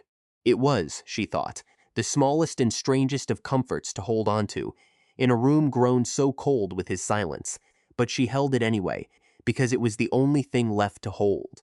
Gabriel did not speak to her again that night, and Cassandra returned to her small cold chamber and lay awake until the gray light came, certain, in the particular bleak clarity of a sleepless hour, that she had traded the last 3 years of careful safety for nothing at all, and that the morning would bring with it either her dismissal or her ruin, and could not, in her own exhausted reckoning, decide which of the two she feared more. She rose before it was properly light, from long habit rather than any real intention of working, and sat a long while at her work table, with her hands folded and idle before her, an idleness so unfamiliar it felt almost like illness. Corby came and lay across her feet as he had taken to doing most mornings, and she found, resting her hand upon his rough head, that his steady, undemanding warmth was very nearly the only comfort left to her in a house where every other certainty she had built for herself in 3 weeks had come apart entirely in the space of a single evening. She listened for footsteps in the passage outside and started at every one that was not his, and told herself, when none of them proved to be his either, that she had no right to have expected otherwise, and found the telling did very little to ease the waiting. He sent for her instead, shortly after breakfast, not to the library where she had told him the truth, but to the small formal room where he conducted the estate's ordinary business. And she found him there with Aldous Pemberton already seated beside him, a neat, precise man of about 45 years, with ink-stained fingers, and the patient, unhurried manner of a lawyer who had long ago learned that haste served no client well. "I have not slept a great deal," Gabriel said without preamble, once she had taken the chair he indicated. "I find I am still a good deal angrier than I have any right to be, given the circumstances that made your silence necessary, and I have decided, rather than sit with that anger any longer, to put it to some use instead." He glanced at Pemberton. I have told Mr. Pemberton the whole of what you told me last night. "He is, whatever else he may be, the most careful man I know, saving perhaps Mr. Hollis himself, and I would rather have his careful eye turned upon this matter than my own uncertain temper." "I am grateful to you, my lord," Cassandra said, and meant it, though the anger still visible beneath his careful courtesy told her plainly enough that gratitude was not, at present, sufficient to mend what her silence had broken between them. "Do not mistake this for forgiveness," he said, not unkindly, but with a bluntness that cost her rather more to hear than a harsher word might have done. "It is not that, not yet. It is only that I find I cannot in good conscience leave a wrong unexamined, simply because I am too proud to be the one to examine it. My father would not have thanked me for that particular kind of pride, whatever else he might have thought of the rest of this business." Pemberton inclined his head to her, a small precise gesture, not unlike Hollis's own, though there was, in the set of his mouth, none of the careful watchfulness she had come to dread in the other man's face. "Miss Fenwick," he said, and the sound of her own true name, spoken plainly and without hesitation by a stranger, struck her with a force she had not expected. "His lordship has given me leave to ask you a great many questions this morning, some of which will seem to you a good deal more tedious than the gravity of the matter warrants. I would ask your patience with them regardless. The law is built almost entirely of tedious questions, and it is very often the most tedious of them that decide a case in the end." He began that first morning with the plainest of questions, the date of her father's death, the names of the servants then living at Redmore Chase, the parish in which she had been christened, and moved, by slow and careful degrees, toward questions she found a great deal harder to answer, without her voice betraying her, the exact hour of the carriage's overturning, the name of the companion who had not survived it, the manner in which she had first learned, from a distance and in secret, that the county believed her dead. He wrote a great deal of what she told him in a small, close hand, and interrupted her only rarely, and always to ask her to repeat some particular detail a second time, as though testing whether her account would waver in the retelling, and she understood, submitting to this careful, patient scrutiny, that Pemberton was doing to her own story precisely what she herself had learned to do to a doubtful seal, testing every line of it for the small inconsistencies that would betray a lie, and found, somewhat to her own surprise, that she was glad of it, since a truth tested and found sound was worth a great deal more in the end than a truth merely believed. "You will forgive the particular cruelty of some of these questions, Miss Fenwick," Pemberton said, on the second morning, when she had faltered, briefly, over the name of the companion who had died beside her on the road. "I do not ask them to cause you pain. I ask them because Mr. Hollis, if matters proceed as I expect them to proceed, will ask them a great deal more cruelly than I have, and before a considerably less sympathetic audience, and I would rather your account be tested and strengthened here, in this quiet room, than left to crack for the first time before a proctor who owes you nothing." "I understand," Cassandra said, and found, saying it, that she meant it more fully than she had expected to. "I would rather be tested by a friend than surprised by an enemy." Pemberton allowed himself, at that, the smallest and most fleeting of smiles. "Then we understand one another very well, Miss Fenwick," he said, and returned to his careful questions with renewed patience, and she answered them, day after day, until the whole shape of 3 years lay ordered and tested and ready, in a manner it had never once been ready before, even in the privacy of her own long nights of rehearsal. She answered every question he put to her that morning, and a great many more over the days that followed, as Pemberton said himself, with the same unhurried thoroughness I brought to everything, to the business of establishing, through channels that did not touch Alderstone Hall directly, precisely what the law now understood to be true of the Redmore estate and its young earl. It was on the fourth day that he came to them both, with an expression Cassandra had not yet seen him wear, a stillness that suggested he had found something he had not expected to find, however diligently he had gone looking for it. "I have confirmed a great deal of what Miss Fenwick has told us," he said, laying a small sheaf of notes upon the table between them. "Your father's death is recorded, as it was reported at the time. Your own presumed death is recorded also, and I can find no record anywhere of your body having been properly identified, only your companion's, which is, I confess, a rather significant gap for a county coroner to have left unremarked. But it is the matter of your brother's guardianship that I believe wants your particular attention, my lord, and yours besides, Miss Fenwick." He turned to a second page before he continued, and Cassandra found she had gone very still in her chair, bracing herself, without quite knowing for what.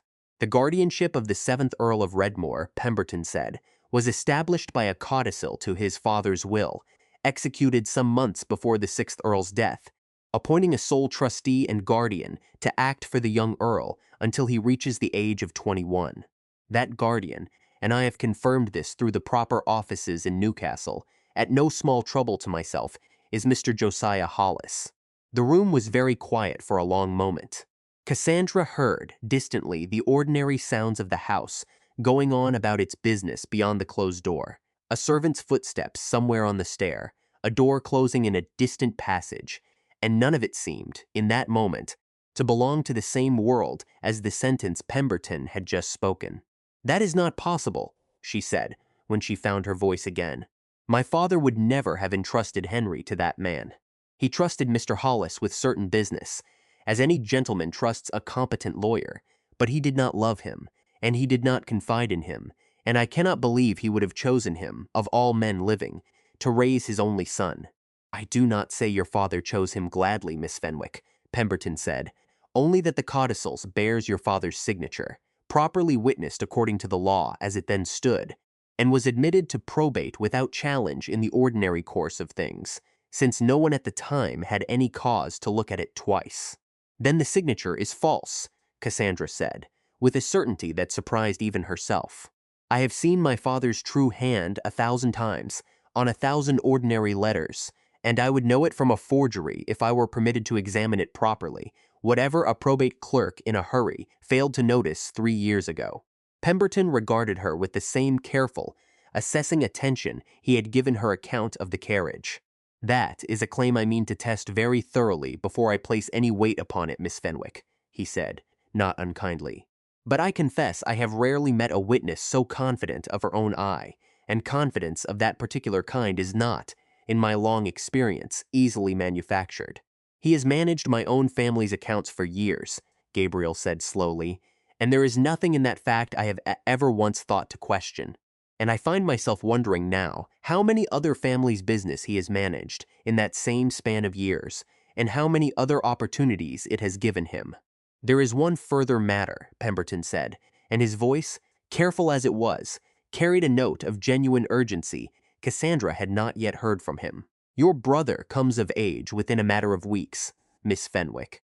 I have confirmed the date through the parish register at Elsdon, which I had occasion to consult on another point entirely. Once he reaches 21, the guardianship lapses of its own accord, and with it, whatever authority Mr. Hollis presently holds over the Redmore estate and its income. I would not think it a coincidence, given everything else we have now confirmed, that his interest in the affairs of this household should have sharpened so particularly in these last weeks, nor that his visits here should have grown, by Mrs. Redpath's own account, rather more frequent than the ordinary business of an earl's accounts would seem to require." Cassandra thought of the last letter her father had ever written to her, folded still in the small hidden pocket sewn into her stays, and understood at last, with a clarity that settled cold and certain into her chest, precisely what danger he had sensed coming for his family before he had lived to see its full shape. He had feared exactly this, a guardian who would not relinquish easily what a dying man's trust had placed, however briefly, into his hands. If he means to hold what he has past Henry's birthday, she said, he cannot do it honestly. Whatever new arrangement he intends, it must be built upon paper that does not yet exist, since the only paper that does exist expires the moment my brother comes of age. Pemberton regarded her with something that might have been approval. That is precisely my own reasoning, Miss Fenwick, he said, and it is precisely why I believe we have very little time in which to act, and a great deal of caution to exercise in how we act, since a man who has already forged one document successfully is unlikely to hesitate over a second, particularly if he believes himself pressed for time. Pemberton left them shortly after, with a great many more inquiries still to make, and Gabriel remained a while in the small formal room, standing at the window with his back to her, much as he had stood at the cold hearth 2 nights before. Though something in the set of his shoulders had eased since then, the particular tightness of a man no longer holding an entire grief and betrayal alone. "I owe you an apology of my own," he said at last, without turning round. "I spent the whole of last night believing myself the wronged party in this business, and I have spent this morning learning that, whatever wrong you did me in your silence, it was nothing beside the wrong done to you and to your brother both, by a man I have shaken by the hand in my own library more times than I care to count." He turned to face her then. "I do not offer that as an excuse for my temper last night, only as an admission that my anger was perhaps aimed a good deal more narrowly than the circumstances deserved." "You had every right to your anger, my lord," Cassandra said. "I would not undo it, even if I could. I would only ask that you not let it stand between us now, when I find I have a great deal more need of your good sense than I have ever had of your good opinion." "You have both," he said quietly, and something in the plain directness of it undid a portion of the careful composure she had been holding together since the small hours of that morning, though she did not let him see how nearly it undid her, only thanked him and turned the conversation, as steadily as she was able, back toward the practical business of what must be done next. It was Sarah Whitfield who brought them 2 days later the first thread of proof that Pemberton's caution had been entirely justified. She came to Cassandra's chamber late one evening, well after the household had gone quiet, and stood in the doorway twisting her apron between her hands in a manner that told Cassandra, before the girl had spoken a single word, that whatever she had come to say had cost her a great deal to bring herself to say it. "I have done you a wrong, miss," Sarah said, "and I have known it near a fortnight and said nothing, and I find I cannot hold my tongue on it any longer, whatever it costs me." Cassandra set down her work and drew a chair for her, and waited, and it was minutes before Sarah found the composure to speak again. "Mr. Hollis pays my father's debts," she said at last. "Has done these 2 years past, ever since my father's shop failed, and there was nothing standing between us and the workhouse but his lordship's charity and Mr. Hollis's patience over what was owed him. He asked me, when I first came to this house, only to write him what I heard below stairs. Nothing more than ordinary gossip, he said, and I did not think there was harm in it, not at first. I told him when you arrived. I told him what Mrs. Redpath said of you, and what the dog did, that first day, though I could make no more sense of it than anyone else did. I did not know, miss, I swear to you I did not know, what it was he meant to do with any of it." "I believe you," Cassandra said gently, and watched something in the girl's rigid shoulders loosen very slightly at the words, as though she had braced herself for anger and had not known what to do with kindness instead. "I have hated myself this fortnight past," Sarah went on, her voice unsteady now. "I watched you go pale as milk after Mr. Hollis came that day in the muniment room, and I told myself it was none of my affair what passed between a lawyer and a lady's woman, and I near believed it, until I saw his lordship's face at supper the night you came back from Newcastle, and understood that whatever I had been carrying to Mr. Hollis all these weeks, it had not been idle gossip at all. It had been a girl selling away someone else's safety a scrap at a time, to keep her own family out of the workhouse, and I do not know how to be sorry enough for it, miss, though I mean to try, if you will let me." Cassandra found she could not, in that moment, summon the anger she might have expected to feel, only a tired and weary sympathy for a girl who had been given no better choice than the one she had made, and who had come, in the end, at real cost to herself, to try to make it right. She thought, watching Sarah twist her apron between white-knuckled fingers, of her own 3 years of careful survival, of every small compromise she herself had made in the name of keeping a roof over her head, and her brother safe from a danger she had not yet fully understood, and found she had very little standing left, in honesty, to condemn a girl of 19 for choosing her own family's survival over a stranger's comfort. You are not the only person in this house who has kept a secret to survive, Sarah, Cassandra said. I will not pretend your secret cost me nothing, but I understand rather better than most what it is to weigh a family's safety against a stranger's trust, and I find I cannot hold that particular scale against you, not when I have stood upon it myself. What has changed, Cassandra asked gently, that you have come to tell me now? I heard his clerk talking, in the yard, the last time Mr. Hollis came, Sarah said, grumbling about the hours he had been kept to, copying out a paper twice over because his master would not be satisfied with the first hand he had employed to do it, and how it must be witnessed proper before the month was out, or all the trouble would be for nothing. He named a man, miss, as one of the witnesses he required, a man called Yarrow, who used to serve as under steward somewhere out toward Elsdon, though the clerk complained that Yarrow had gone from those parts years since, and Mr. Hollis had told him not to trouble himself over it, since one name upon a paper was as good as another, so long as no one thought to ask where the man himself had got to. Cassandra sat very still, turning the name over in her mind with the same careful attention she gave to a doubtful seal, and felt, for the first time since Pemberton had spoken the word guardian aloud in that quiet formal room, something that was not quite hope, but stood very near its threshold. I know that name, she said slowly. Isaac Sowerby served my father as steward for 30 years, and Matthew Yarrow served beneath him as under steward for a good many of them, before my father's death. If Sowerby is living still, and I believe he is, he will know exactly where Yarrow went, and when, and whether it was ever within the man's power to be standing in a Northumberland parlor, witnessing a dead man's paper, on whatever day Mr. Hollis means to claim he was.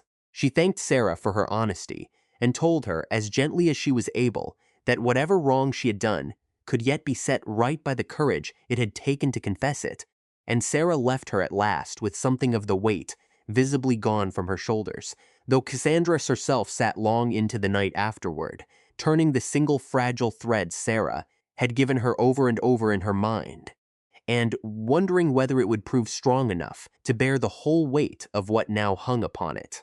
Gabriel judged it right, once Pemberton's inquiries had confirmed the shape of what they faced, that his mother be told the truth before she could hear a garbled version of it from any other quarter, and Cassandra stood beside him in the small morning room, bracing herself for a repetition of the cold assessment Lady Frances had given her on their very first meeting, and found instead something a good deal harder to prepare for.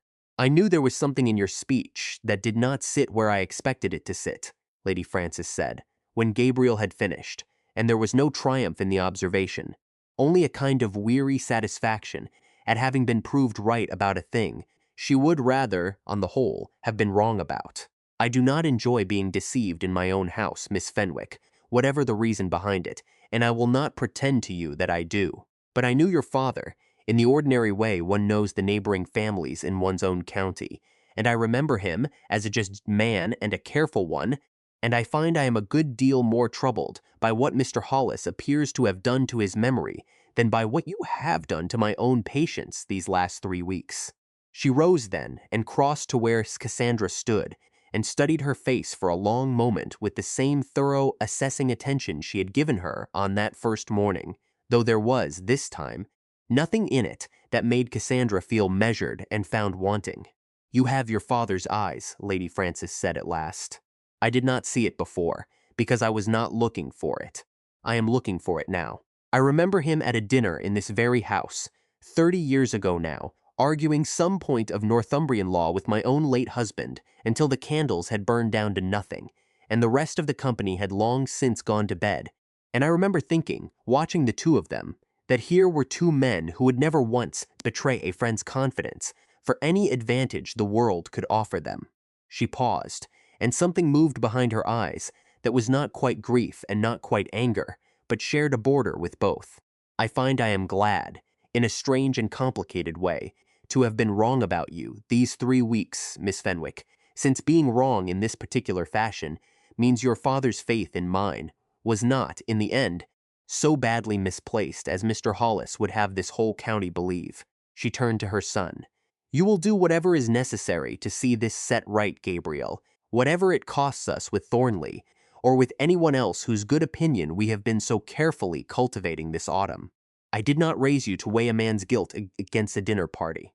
No, mother, Gabriel said, and something eased very slightly in his face at her words, the particular relief of a man who had feared disappointing someone and found instead that he had not.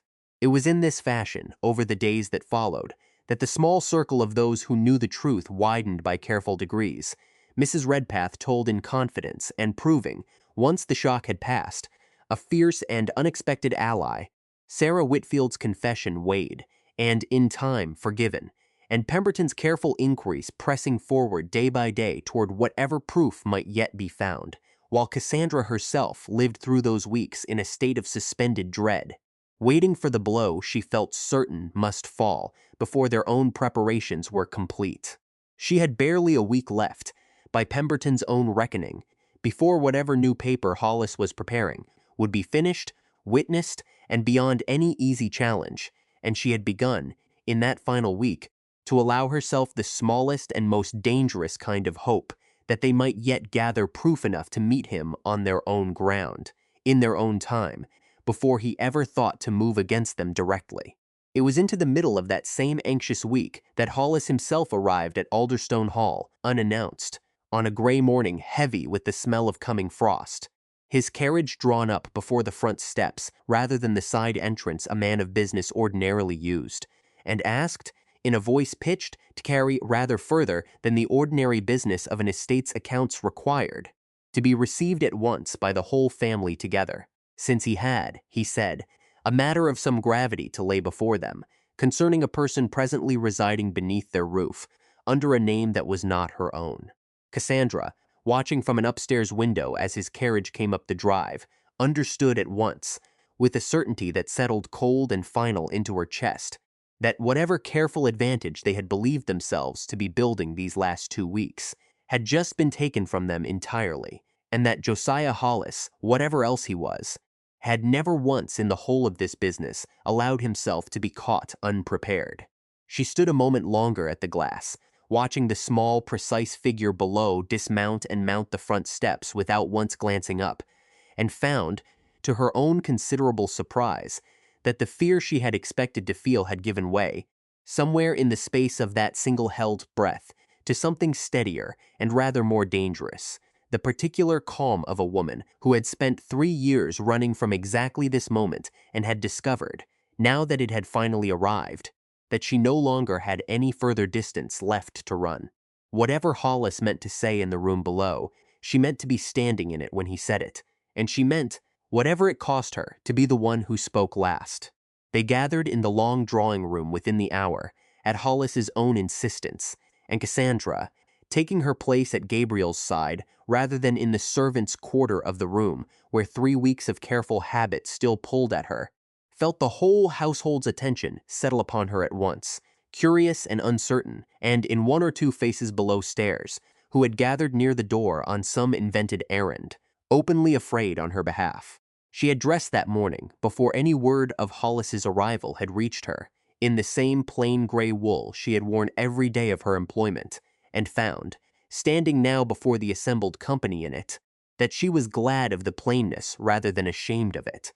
For whatever Hollis meant to accuse her of, she did not intend to meet the accusation dressed as anything other than exactly what she had made of herself these 3 years, a woman who had survived by her own 2 hands and no other advantage the world had troubled to give her. Lord Thornley had been sent for at Hollis's particular request, and arrived within the half hour, looking thoroughly displeased at having been summoned from his own breakfast table for a neighbor's domestic matter, though his displeasure sharpened into something considerably more attentive once Hollis began to speak. "I regret the necessity of this," Hollis began, in the same measured, unhurried voice he had used in the Newcastle coffee house, though there was nothing in his bearing that suggested regret of any kind. "But I have discovered in the course of my ordinary business for this family a deception of some gravity, and I did not think it right that his lordship should continue unknowingly to harbor it beneath his own roof." He turned toward Cassandra with the small, precise courtesy that had unsettled her from their very first meeting. "This woman, presently known to this household as Nell Sharp, is in fact Lady Cassandra Fenwick, daughter of the late Earl of Redmore, a lady the law and this county alike have believed dead these 3 years past." A murmur went through the room, Honoria's sharp indrawn breath audible even from where she sat beside her father, and Lady Frances's face, already forewarned, betraying nothing at all beyond a cold, watchful stillness. "I do not deny it," Cassandra said, before Hollis could carry the advantage of the silence any further. "I am Cassandra Fenwick. I have not denied it to his lordship, nor to Mr. Pemberton, nor to anyone in this house who has thought to ask me directly, and I will not deny it to you now, Mr. Hollis. Though I confess I find it curious that you should present as a discovery of your own diligence a truth I offered freely, of my own will, a fortnight past." Hollis inclined his head, unruffled. "Freely offered or not," he said, "it remains a deception 3 weeks in the keeping, and I think this company deserves to understand rather more of why it was kept, and what interest a woman so recently returned from the dead might have in attaching herself so particularly to this household's confidence." "I have every interest a sister has in her brother's safety," Cassandra said. "My father entrusted certain papers to the late Earl of Alderstone before his death. I came here to find them, and I found, besides, a guardian appointed over my brother, whose authority I have very good reason to doubt."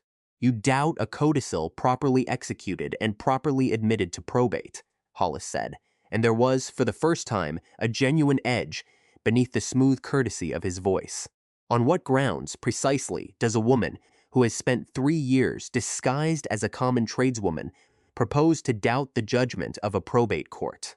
"On the grounds that I have spent 3 years learning a trade that has taught me, better than any court, to recognize a false hand from a true one," Cassandra said, and drew from beneath her cloak, where she had carried it since Pemberton had first placed it, in her keeping that morning, a certified copy of the new codicil Pemberton's own inquiries had at last obtained, its seal impression rendered faithfully in the copy.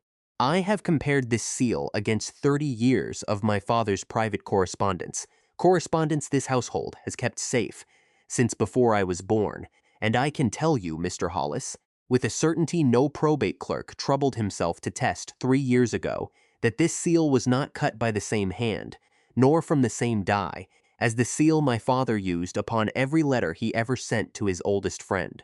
The tool marks do not match. The wear does not match. Whoever cut this die copied my father's arms closely enough to satisfy an eye that was not looking for the difference, but not closely enough to satisfy mine." For a moment, the room was entirely silent, and Cassandra allowed herself, in that silence, the smallest and most dangerous flicker of hope that the truth, spoken plainly, and with the full weight of her expertise behind it, might simply be believed. Hollis let the silence stretch a moment longer before he answered, and when he did, his voice had lost none of its composure, and gained, if anything, a note of genuine and rather chilling reasonableness. "How very convenient," he said, "that a woman trained precisely in the art of cutting false seals from true dies should be the one person in this room equipped to make such a claim, and equally convenient that no one present possesses the particular expertise required to test it against her word." He turned to Lord Thornley. "I put it to this company plainly, my lord, since you are a man of judgment, whose opinion I believe this household values a great deal at present. We are asked to set aside a codicil properly admitted to probate 3 years ago, on the unsupported word of a woman who has spent those same 3 years perfecting exactly the skill that would allow her to forge whatever proof she cared to produce, including, I might add, her own he claimed to a dead woman's name and title." "I have forged nothing," Cassandra said, and heard, even as she said it, how little the denial weighed against the careful architecture Hollis had just built around it. "That," Hollis said gently, is precisely what a woman in your position would be obliged to say, whether it were true or false, and I do not think this company can be expected to distinguish between the two on the strength of a claim alone, however skillfully made. Lady Frances, who had sat silent and watchful through the whole of the exchange, rose at last from her chair, and the small stir of movement was enough to draw every eye in the room toward her before she had spoken a single word. "I have known Josiah Hollis a great many years," she said, her voice carrying easily across the room without any need to raise it. "I have never once in all that time heard him speak with such particular eloquence on any subject that did not touch his own advantage rather nearly." She turned to Thornley. "I do not ask you to take my word over his, my lord. Upon a question of forgery, you and I are neither of us qualified to judge. I ask only that you consider which of these two people standing before us today has anything at all to gain by lying, and which has spent 3 years of her life, and very nearly her life itself besides, in the keeping of a truth that has cost her everything a woman can be asked to give up." Hollis inclined his head toward her with perfect unruffled courtesy, though something in his jaw had tightened very slightly at her words. "Sentiment, my lady, is a poor substitute for evidence," he said, however movingly it is offered. Lord Thornley, who had listened to the whole exchange with the particular stillness of a man calculating consequences rather than weighing truth, rose at last and addressed himself to Gabriel rather than to either Cassandra or Hollis. "I did not come here to judge the guilt or innocence of a stranger," he said, "and I confess I have no way of doing so with any confidence whatever either party has said this morning. But I will tell you plainly, Alderstone, as a friend of some years' standing, that a household under such a cloud of scandal, whatever the truth of it eventually proves to be, is not a household I can, in good conscience, continue to press the county to support at the coming election. I had hoped to see you seated in that chair, and I had hoped my own family's name might help carry you there. I do not think I can offer that hope any longer, not while this question hangs unresolved over your house." Gabriel's face, throughout the whole of this, had remained carefully composed, but Cassandra, standing close enough beside him to feel rather than see the change, understood exactly what Thornley's words had cost him, a prospect he had spent the better part of a year building toward, taken from him in the space of a single careful sentence, and she understood, too, watching him draw breath to answer, precisely what he meant to say before he said it. "Then you must withdraw it, my lord," Gabriel said, without hesitation. "I will not purchase a seat in Parliament at the price of standing silent, while a man I now have very good reason to distrust destroys the last honest claim a woman has to her own name. Whatever this house loses by it, it will not lose its honor along with the rest." Honoria, who had said nothing throughout the whole exchange, looked at him then with an expression Cassandra could not entirely read, something between disappointment and a kind of reluctant respect, and crossed, before she followed her father from the room, to where Cassandra stood. "I do not know whether you have told the truth this morning, Miss Fenwick, or Sharp, or whatever I am to call you now," Honoria said, low enough that only Cassandra could hear it. "But I know a woman cornered when I see one, and I know a man who enjoys the cornering rather more than the truth of the matter warrants, and I find, whatever else I think of this whole business, that I like the second a good deal less than I have ever liked the first." She paused, and something almost gentle crossed her composed features before it was gone again.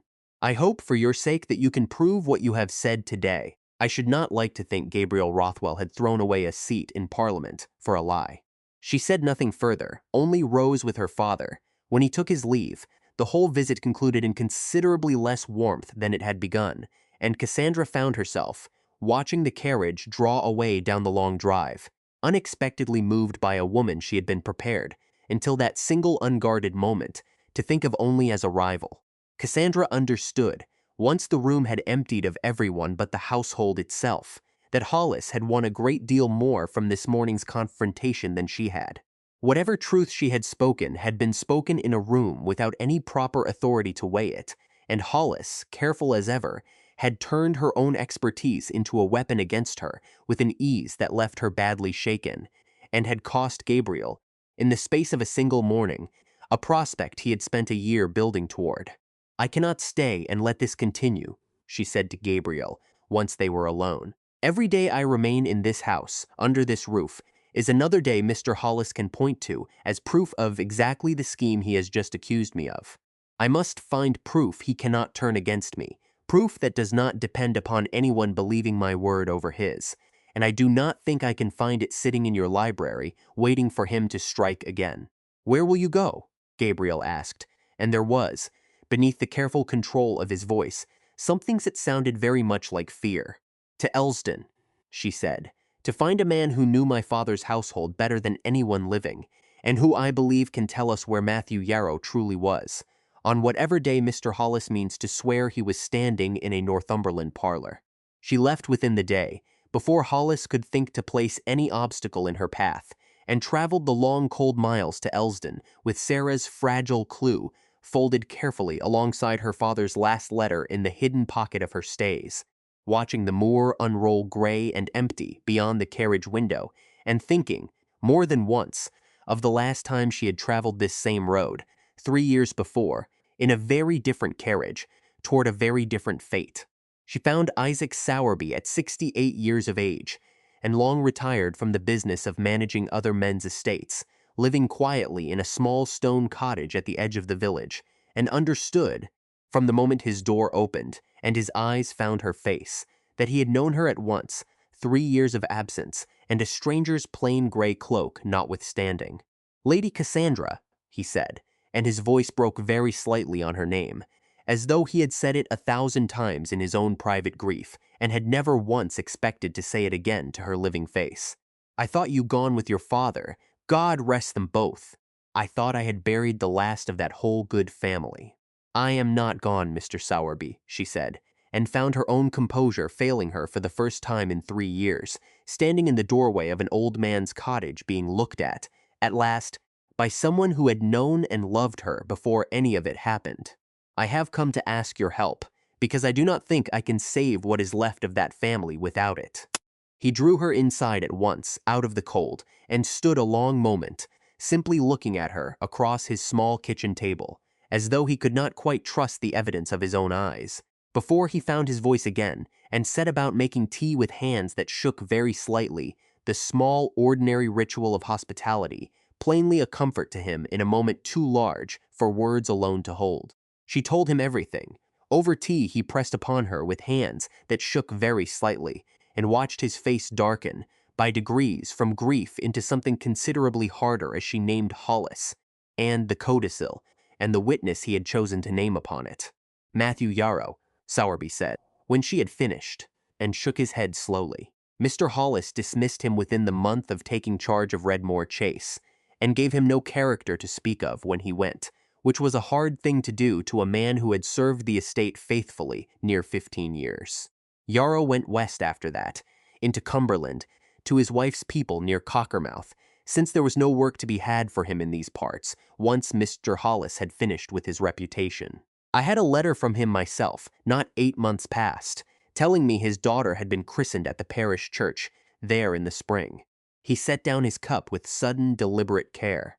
If Mr. Hollis means to swear that man stood in a Northumberland parlor, witnessing a paper this autumn, Lady Cassandra, I will stake what remains of my own good name on it, that the parish register at Cockermouth will prove him a liar, since a man cannot stand in 2 counties at once, whatever a clever lawyer may wish the world to believe.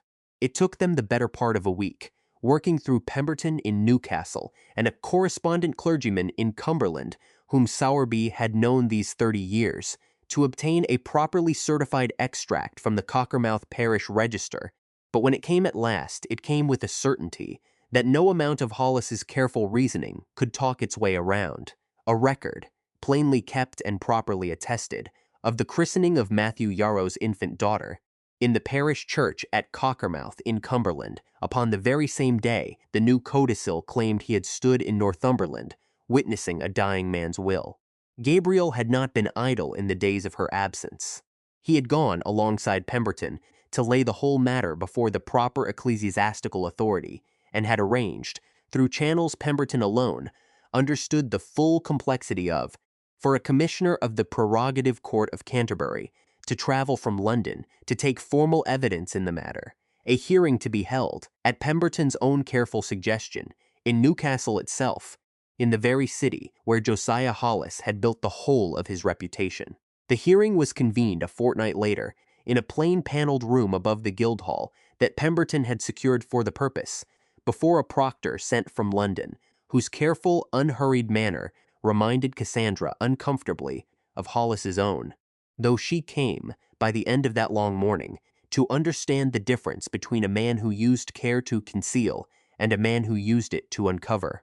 The room filled slowly as the morning wore on, Pemberton at one table with his papers, arranged in the same neat, exacting order he brought to everything, Hollis at the other with a younger solicitor beside him, whose nervous glances toward his masters suggested he had not been told the whole of what this day was likely to bring, and behind them both, in chairs set along the paneled wall, a scattering of Newcastle men of business who had come, Cassandra understood, less out of any particular interest in the Redmore estate than out of the ordinary professional curiosity of men who wished to see for themselves whether Josiah Hollis's long and carefully built reputation would survive the morning intact.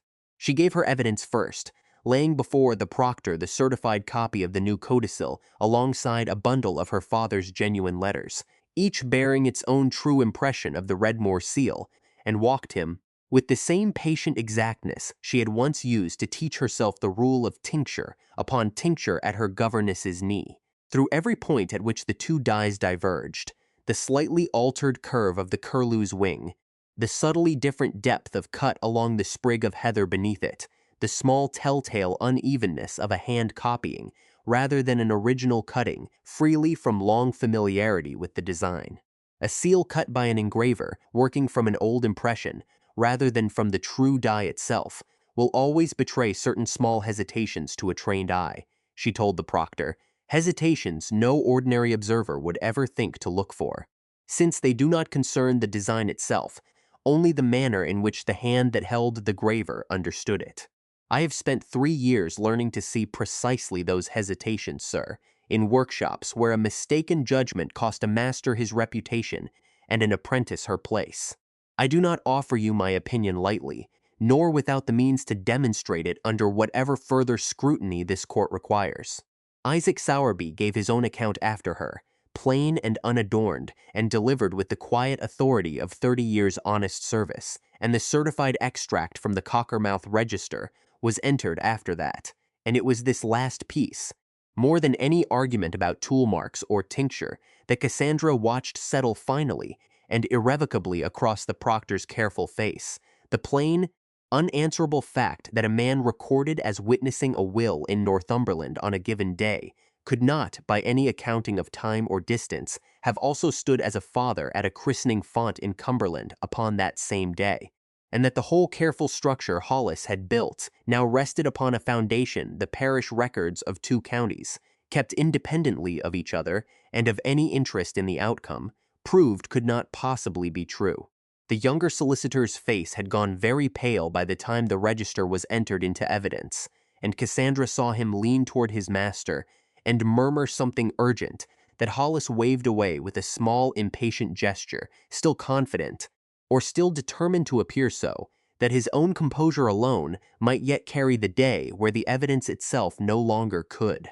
Hollis, called upon at last to answer for the discrepancy, offered first confusion, and then a suggestion that some clerk's error must account for the date, and then, as the proctor's questions narrowed with the same patient inevitability, Cassandra had once watched him turn upon her own account in a Newcastle coffee-house, something that was no longer composure at all, but the visible, unraveling panic of a careful man who had, for the first time in a very long career, run entirely out of careful answers.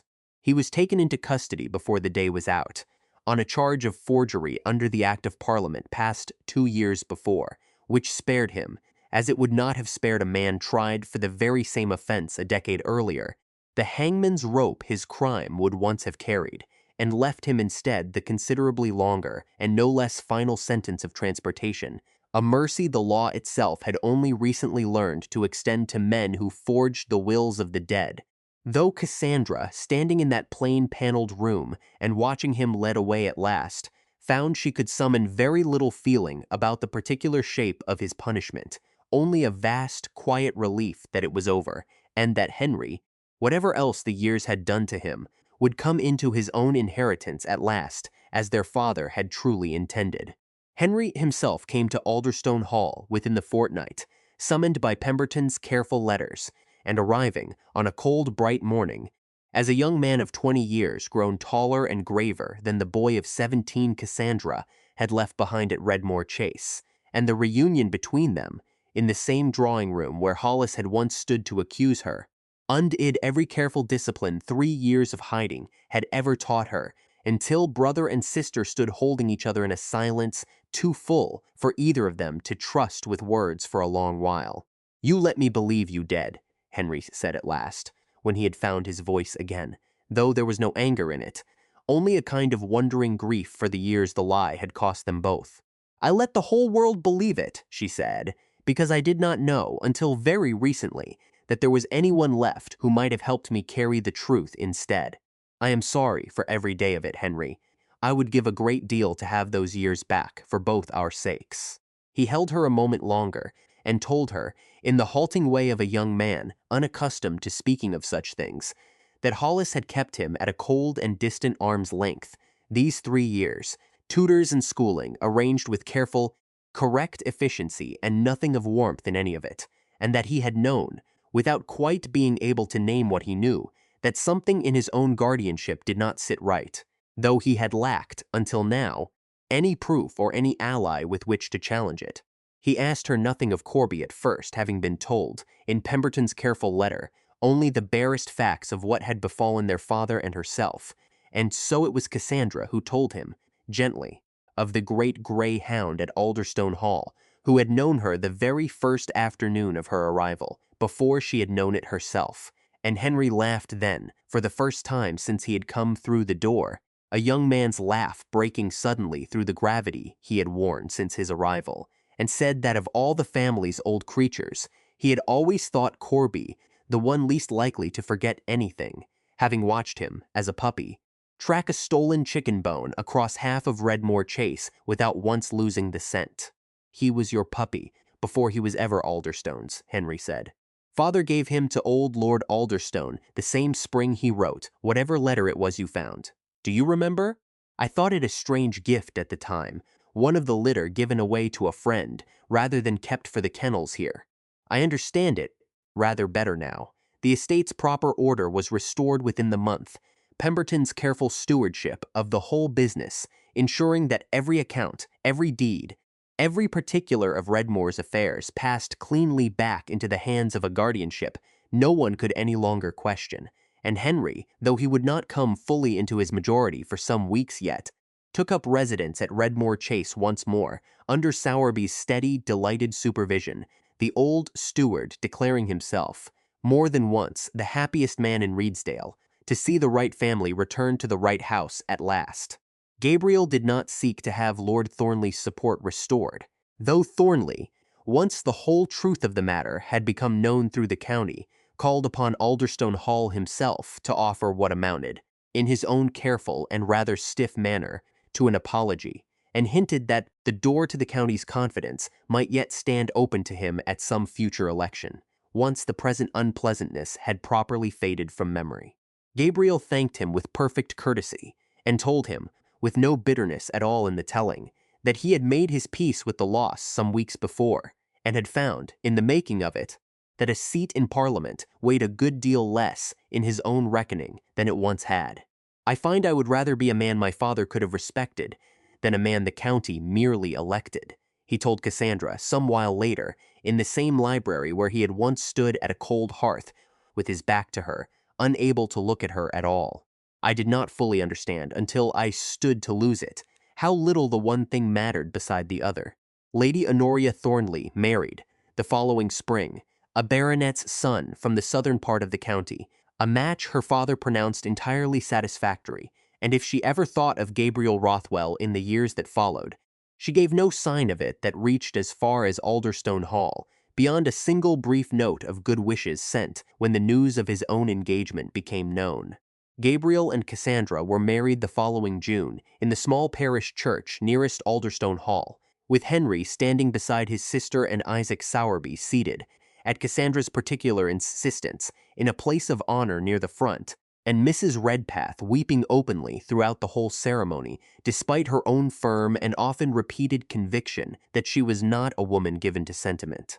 Sarah Whitfield kept on at Alderstone Hall through the whole of that difficult winter at Cassandra's own quiet insistence, stood near the back among the household servants, with an expression of such open relief and pride that Cassandra caught her eye once across the crowded little church, and thought that whatever wrong the girl had once done her, it had long since been repaid many times over in the small faithful kindnesses of the months between.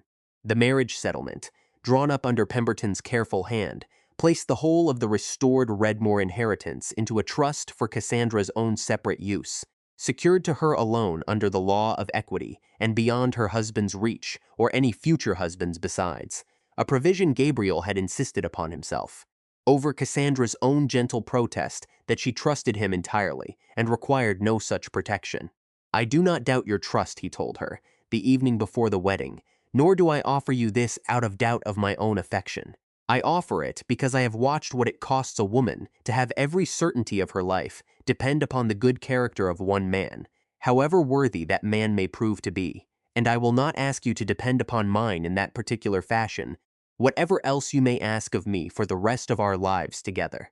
You are a stranger sort of earl than the county deserves," she told him, and he laughed, properly, the same low, unguarded laugh she had first earned from him in a cold workroom, on her very first afternoon at Alderstone Hall, and told her that he had long ago stopped minding what the county deserved, having found something a great deal better worth minding instead. Henry gave his sister away, since there was no father left living to do it, and stood afterward beside Isaac Sowerby through the whole of the wedding breakfast, the two of them deep in conversation about the state of the Redmore flocks with the easy familiarity of a young man and an old steward who had already begun, in the short weeks since the estate's proper order was restored, to rebuild together everything Hollis had spent 3 years quietly dismantling. Cassandra watched them from across the crowded hall, her brother's face animated in a way she had not yet seen it since his return, and thought that whatever else these last months had cost her family, they had given Henry back a home worth returning to, and a future no longer shadowed by a guardian's cold, careful arithmetic. Corby, who had spent the whole of the ceremony confined, at Mrs. Redpath's firm insistence, to the vestry, broke free of his handler within a minute of the door's opening, and came bounding down the aisle to plant himself proudly at Cassandra's side before the whole assembled congregation could do more than laugh at the spectacle. Exactly as he had planted himself in a cold workroom on her very first afternoon at Alderstone Hall, and Cassandra, laughing herself now, with her hand resting once more on his rough gray head, thought that perhaps he alone, of everyone in that crowded little church, had never once needed to be told the truth of who she was, having known it, in his own patient, faithful way, from the very first moment his nose had found her again after 3 long years of searching. He had simply been waiting, all that while, for the rest of them to catch up.